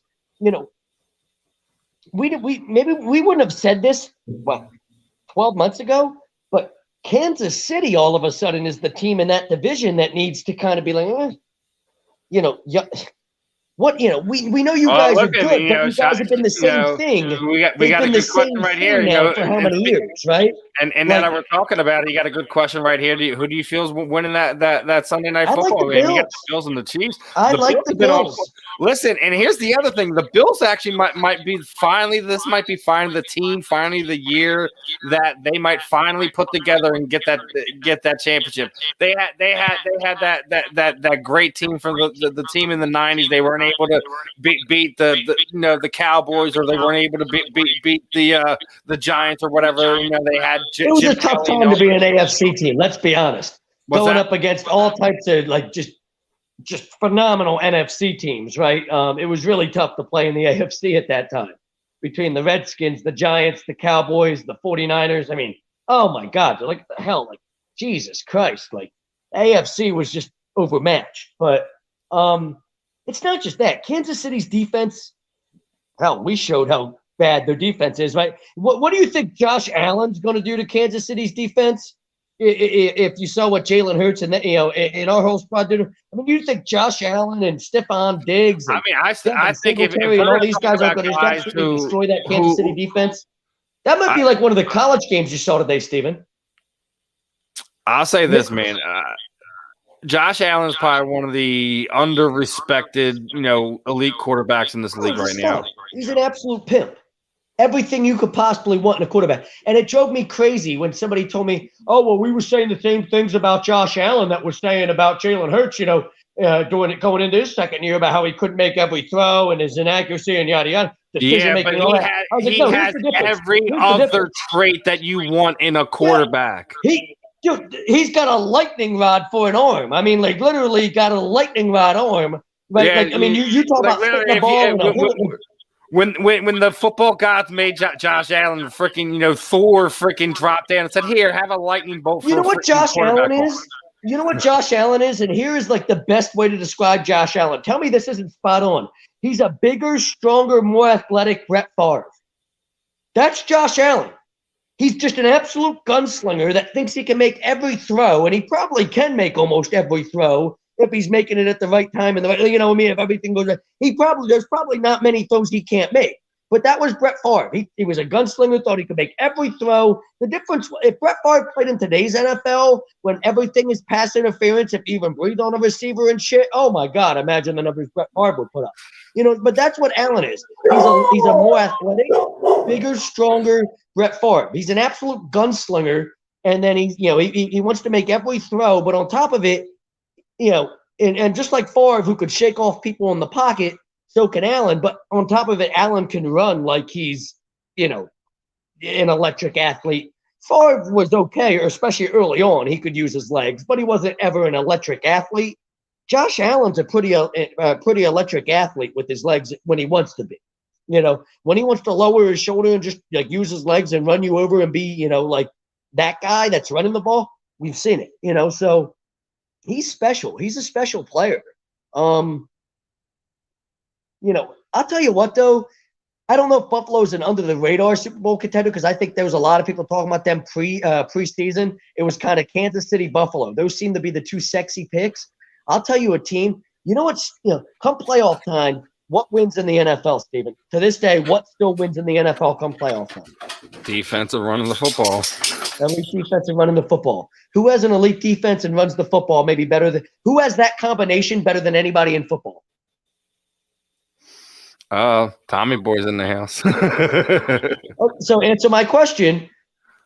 Who has the when you talk about elite defenses to go along with running the football, who does that better than anybody in the NFL?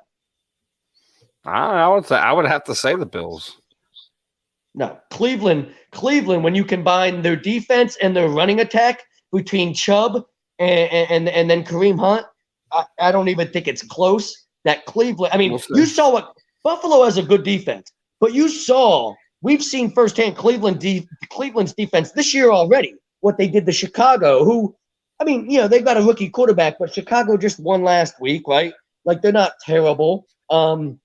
They absolutely overwhelmed, Justin Fields. Absolutely overwhelmed that Bills, that Bears offense. Didn't they beat somebody else 14-7 last week, didn't they? That wasn't the Bears. Who'd they beat last week 14-7? The Vikings, right? They beat the Vikings 14-7. So that then the Vikings, who, I know it's Kirk Cousins, we like to make fun of them, but the Vikings are known for that, they score points, right? They move the ball, Justin Jefferson and Cousins and the running back who obviously appreciate the love. His name's slipping my mind, but we all know who the fuck I'm talking about. Just a note, Brad, Mr. Burr is not a fan of the fantasy talk.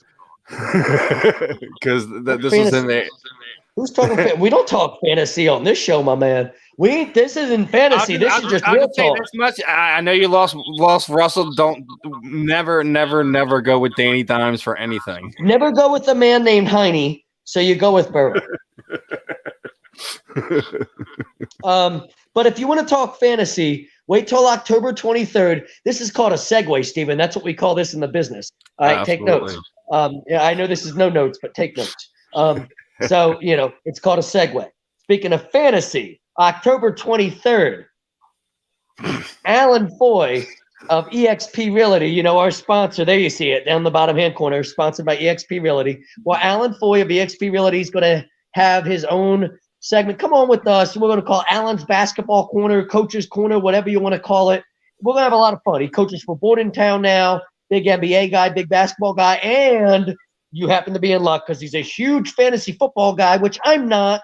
Steven, yeah, I guess you kind of are, but Alan is in over 20 different fantasy football leagues. So if you have fantasy football questions, not only can Alan answer basketball questions and talk basketball, but you're in luck. He also knows how to talk some fantasy football with you. He's a man. Like, listen, he's a pimp. He's a stud. We don't have people on this show unless they're a jack of all trades, Steven, right? That's what my man does. He can coach basketball, he can sell houses, and he can win your fantasy football league for you. He can do everything. Same thing with our guests. Like we just had Jocelyn on. We're talking everything, right? Talking football, talking everything. But he also happens to help pay the bills around here. So you better direct your fantasy football like I questions. said, as you're talking segue, we didn't get a chance to talk about that Sixers, and the Sixers were going to be kind of the final topic here. Preseason basketball is here. You got your first little look at them. What do you think about Shake running the floor? Preseason basketball is irrelevant to me in the same way that preseason I'm just saying, what did you think about the first look? Dude, I have not.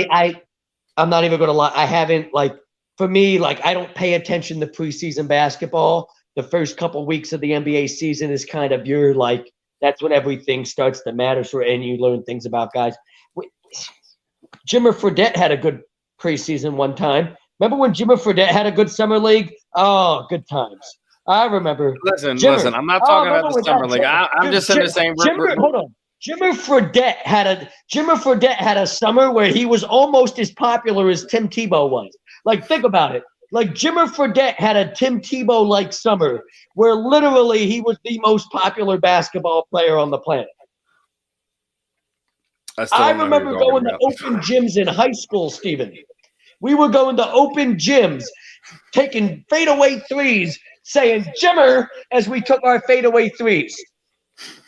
Not Kobe, but Jimmer.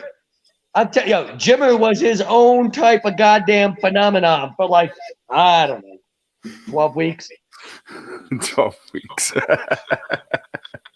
Now he's playing in China, which good for him. He's scoring 35 a game in China, but it's China. I'm not sitting there saying let's look at some of these young guys and see who's gonna freaking be the new gem. Listen, I'm just sitting there saying preseason basketball is here. We're getting ready for regular season basketball. Are the Sixers going to be the team you're excited for this fall, or you think the Flyers are going to steal some of their thunder?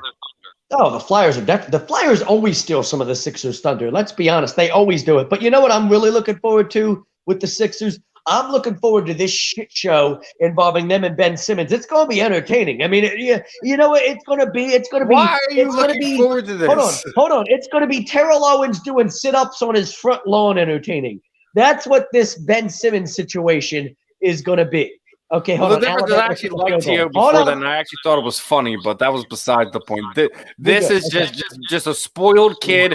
You took his ice cream from him and now he's mad. Listen. Everybody is completely 100% spot on about Ben Simmons. And it's funny to me, as much as I rip the guy, I'll give Alan's uncle, Coach Dan Williamson, a shout out. Excuse me. Man talk here, right? Belches and everything, Steven. You know what I mean. So, but I'll give him a shout out. Dan and Alan, Dan coaches for Doane Academy where I went to high school. Alan's coaching now for Bordentown after coaching for a high school in Delaware. And they went to a seminar down here in Florida that was taught by Ben Simmons' high school coach. And when they were there, obviously the questions came up about Ben Simmons. This was a couple years ago. And the question was, Ben Simmons, why doesn't he shoot the three? Why doesn't he this? Why doesn't he that? Yada, yada. And I've told this story multiple times on the air, right? But his high school coach literally said at the time, when Ben was here, all he gave a fuck about was dunking the basketball and chasing pussy. That's all Ben Simmons gave a fuck about. And that's what his high school coach said about when he was playing high school basketball down here in Florida. Now, I can only imagine how much worse that situation's gotten since you've given Ben Simmons a $200 million contract, since he's been fucking a Kardashian and everything goddamn else. That situation probably we had to know. out of control. Listen, you know what happens when you fucking Kardashians? Exactly. That's You what I feel was awful going to say. entitled. Anytime any athlete has messed with a Kardashian, their career has wound up in ruin. Lamar Odom ends up on fucking life support in a hospital, and you're like Lamar Odom just died of a drug overdose, and then they brought him back. But it's amazing. No, and the funny thing is that since he's left there, he's doing better. Look, he's a part owner and is a celebrity boxing now. Look at that. Well, that's because he got away from that Kardashian pussy, but he knew it was toxic. He had to nearly die to realize, woo, this Kardashian pussy is toxic. That begs the question: which is more toxic? Are the recluse freaking pocket of our fan base that is just a bunch of degenerates, or the Kardashians? Oh, the Kardashian. Not even just the girls. Think about it. Robert Kardashian represented OJ. Think about how toxic that man is. Then he died because you know what? That's what happens. Both him and Johnny Cochran. That's what happens when you help a dude that chopped his wife's head off get away with murder. You know what? When you help OJ get away with murder, you die young. That's the fuck you get.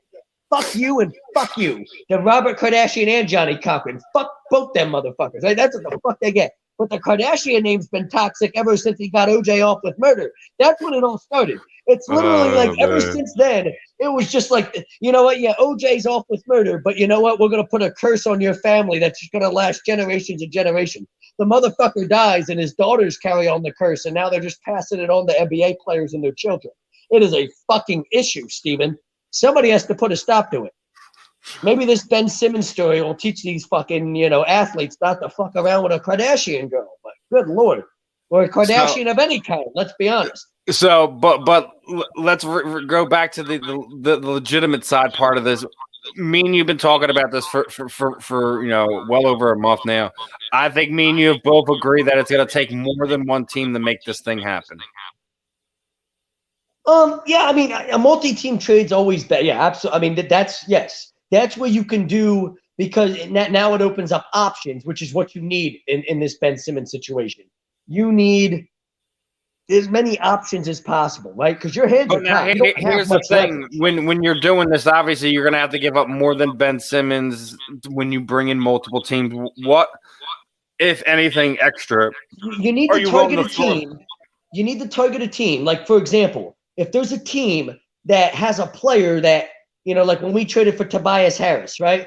Like, if there's a team with a player that has a contract that's probably not really, we'd like to get out of that contract if we could, sort of thing. But he might fit in this system, in a way where Doc Rivers and this, and you're like, hey, you know what? You work playing with Joel Embiid and Seth Curry and Tyrese Maxey and all these guys. That's what you've got to target. But having another team involved always opens up your flexibility with that. I'm still convinced there's a team out there that looks at Ben Simmons and says, hey, like, you're the perfect piece for what we need.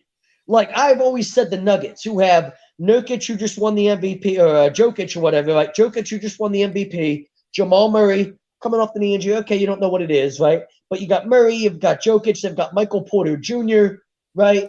And then, a guy like Simmons all of a sudden brings it all together. But can you afford to pay 4 max contract guys? Maybe not. But Golden State, same thing.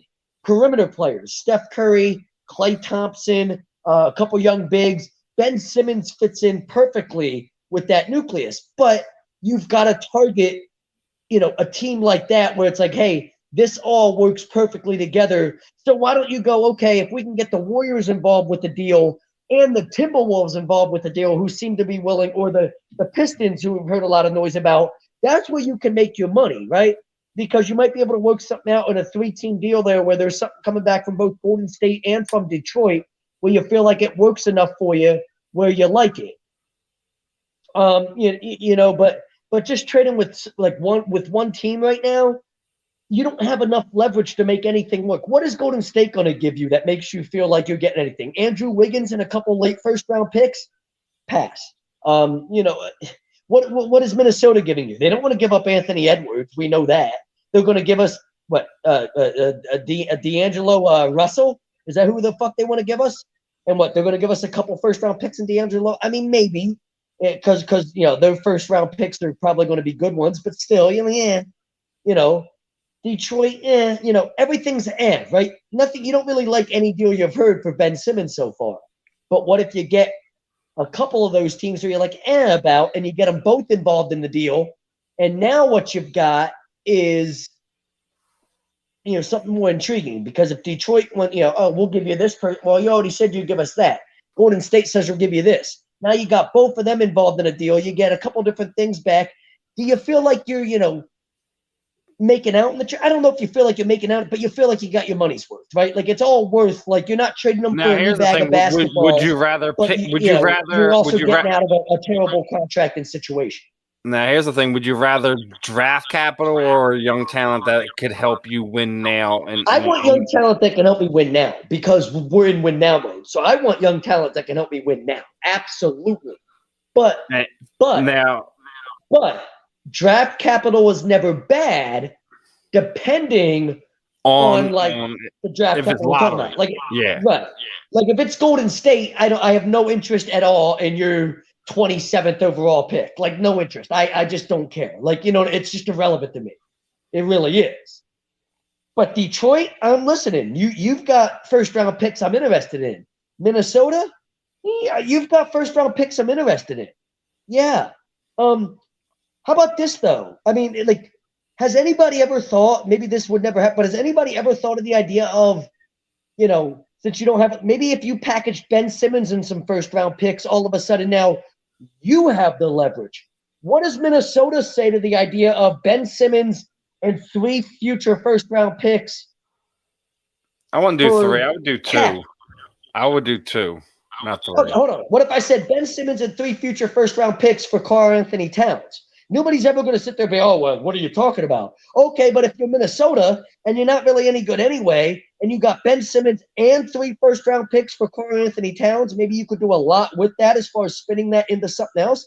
You've got 4 first-round picks to help you go get, a top of the, now you say you could take those 4 first-round picks you now have, go to the top of the draft and get the top pick and pair him with Anthony Edwards. Now you probably feel like you're in a lot better shape than where you were before. When you have Anthony Edwards, the top overall pick from next year, and Ben Simmons, are you not in better situations than you would be with just Anthony Edwards and Karl-Anthony Towns?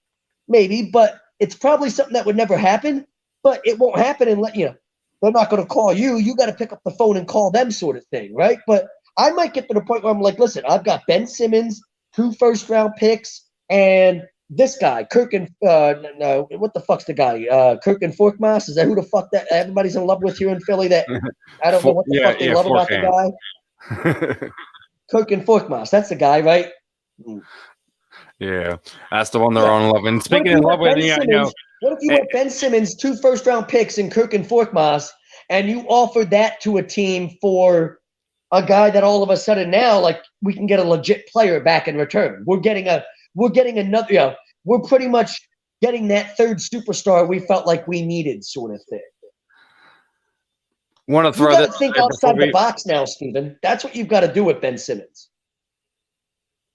Obviously, but want to quick switch gears on that as we're in the last two minutes or so. Wanted to remind the fan, make sure you guys are signing up for that HED membership on YouTube. It's only $9.99 a month. You're gonna make that back just in the bets alone from the Money Pot podcast with Big Willie and the guys over there. Money Moss has been having $1,000 weekends, Steven. Not $1,000 weeks. $1,000 weekends. I mean, I don't know what people are doing. And even if you don't want to bet the money to turn it into $1,000 weekend, it turns into a $300 or $400 weekend for a normal Joe Schmo like me and you, Steven, right? Yeah. Come on. Can't complain about that. You know you can't. That's an extra And then $300-$400. let's not forget like all the other prizes, the perks. We've been doing some giveaways. I did 2 over here over the last week. We giving away a Jessica Borga signed photo. Just had Andy win on. He's going to be giving Bill Middlebrook a signed poster as well from her last fight. Bill Middlebrook, I love it. Bill is one of our longtime loyal listeners. He deserves a signed something. Love that. Yeah. He won the Andy win giveaway this week. Nice. So Andy's gonna send that out to him on Monday. We got another one lined up for you for this month. I'm gonna wind up picking that up in the next few days. Like I told you, signed Super Bowl jersey, guys. So make sure you guys are hopping on the subscription. I'm gonna be adding a few more things. From now to the end of the year, anyone who shows me screenshots of anyone using any HUD code, I'm going to enter you into a different giveaway. That's just from me. On top of whatever the fans been doing with our members only perk giveaways, I'm going to still be adding to that as well over the next few months as well. Make sure you guys are tuning in. Make sure you guys are checking out all the programming. Any last thoughts on this week? Any last comments before we wrap this one up, brother? Your thoughts on the Ben Simmons situation. What do you want? Listen, I'm feeling what you're feeling. Like, listen, I feel like it's going to take picks, him, and multiple teams to be able to make it happen. I'm with you. I don't want any nonsense pick if we're going to get picks back in return from them. The only one I want to be hearing about is potential lottery picks. Player win now, absolutely. Regardless of who we're talking about, anyone who do you think can help the pairing that we already have in this team that we already have with JoJo, with Tobias, with what you already have with Seth Curry and Matisse and shaking all these guys. You find guys that work with that inside of that. Don't overpay for some guy that just because it's a name. Like everyone's been throwing Dillard out all there. Kyrie Irving. I'm hearing all these names. Like, listen, who's ever going to work with this team that's going to help them win over the next few years moving forward is who I want here. That's the Kyrie Irving thing. Is when we talk about thinking outside the box. That's when you think outside the box. If you go Ben Simmons, 3 first-round picks, and Kirk and Korkmaz for Kyrie Irving, you're telling me the Nets don't at least think about it? They probably at least think about it. But you think outside the box. We can make something happen. Right, Steven? I still think it's going to take an additional team hopping in to make it happen. No, I'm with you. I'm with you there. All right, any last ones, brother? That's it? You just wanted to have your last Ben Simmons thoughts, no last Eagles thoughts or any other sporting news thoughts before we wrap it up? We've talked enough about the Eagles. It's good. I like the Eagles this weekend, though. And I haven't picked the Eagles at any weekend so far. I like the Eagles this weekend. I think we win against Carolina. It's a must-win game for them. It's a winnable game, especially with their big Swiss Army knife weapon going to be sitting there on the sideline. Need some repair. Nope. I think it's a winnable game. They should win it.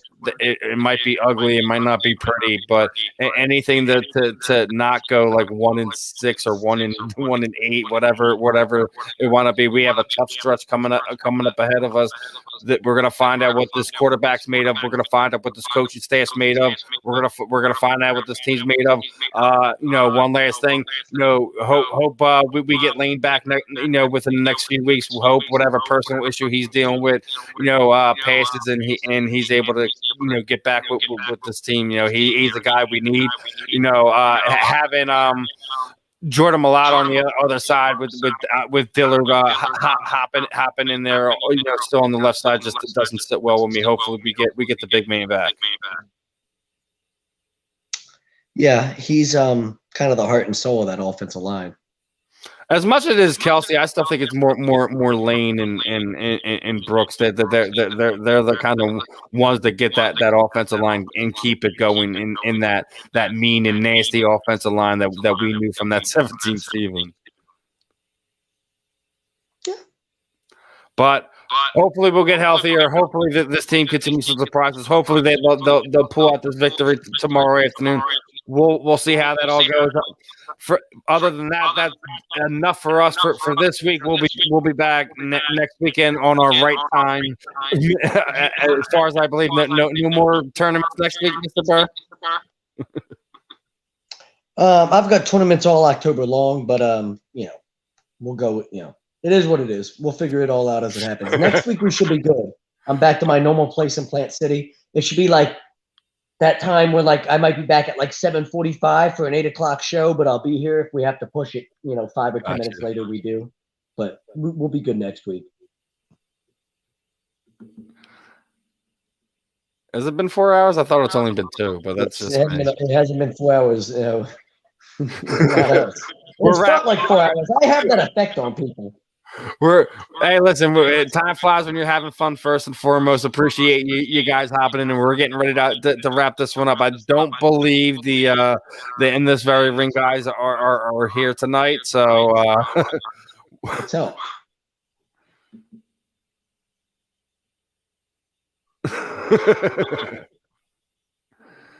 Stewing. Who's stewing? I'm always stewing, my man. I'm like Larry Boa. If you're not old enough to remember Larry Boa, you won't get it, but I'm a complete red ass at all times. I am a go person. Everything gets me stewing. I'm about everything. Well, he's doing 200 miles an hour right now. It'll get him through till he gets back on here next week. That was it for this episode of the Weekly Roundup, guys. Make sure you're staying tuned in for all our program. I'm Steve. He's Zach. We'll catch you guys next week.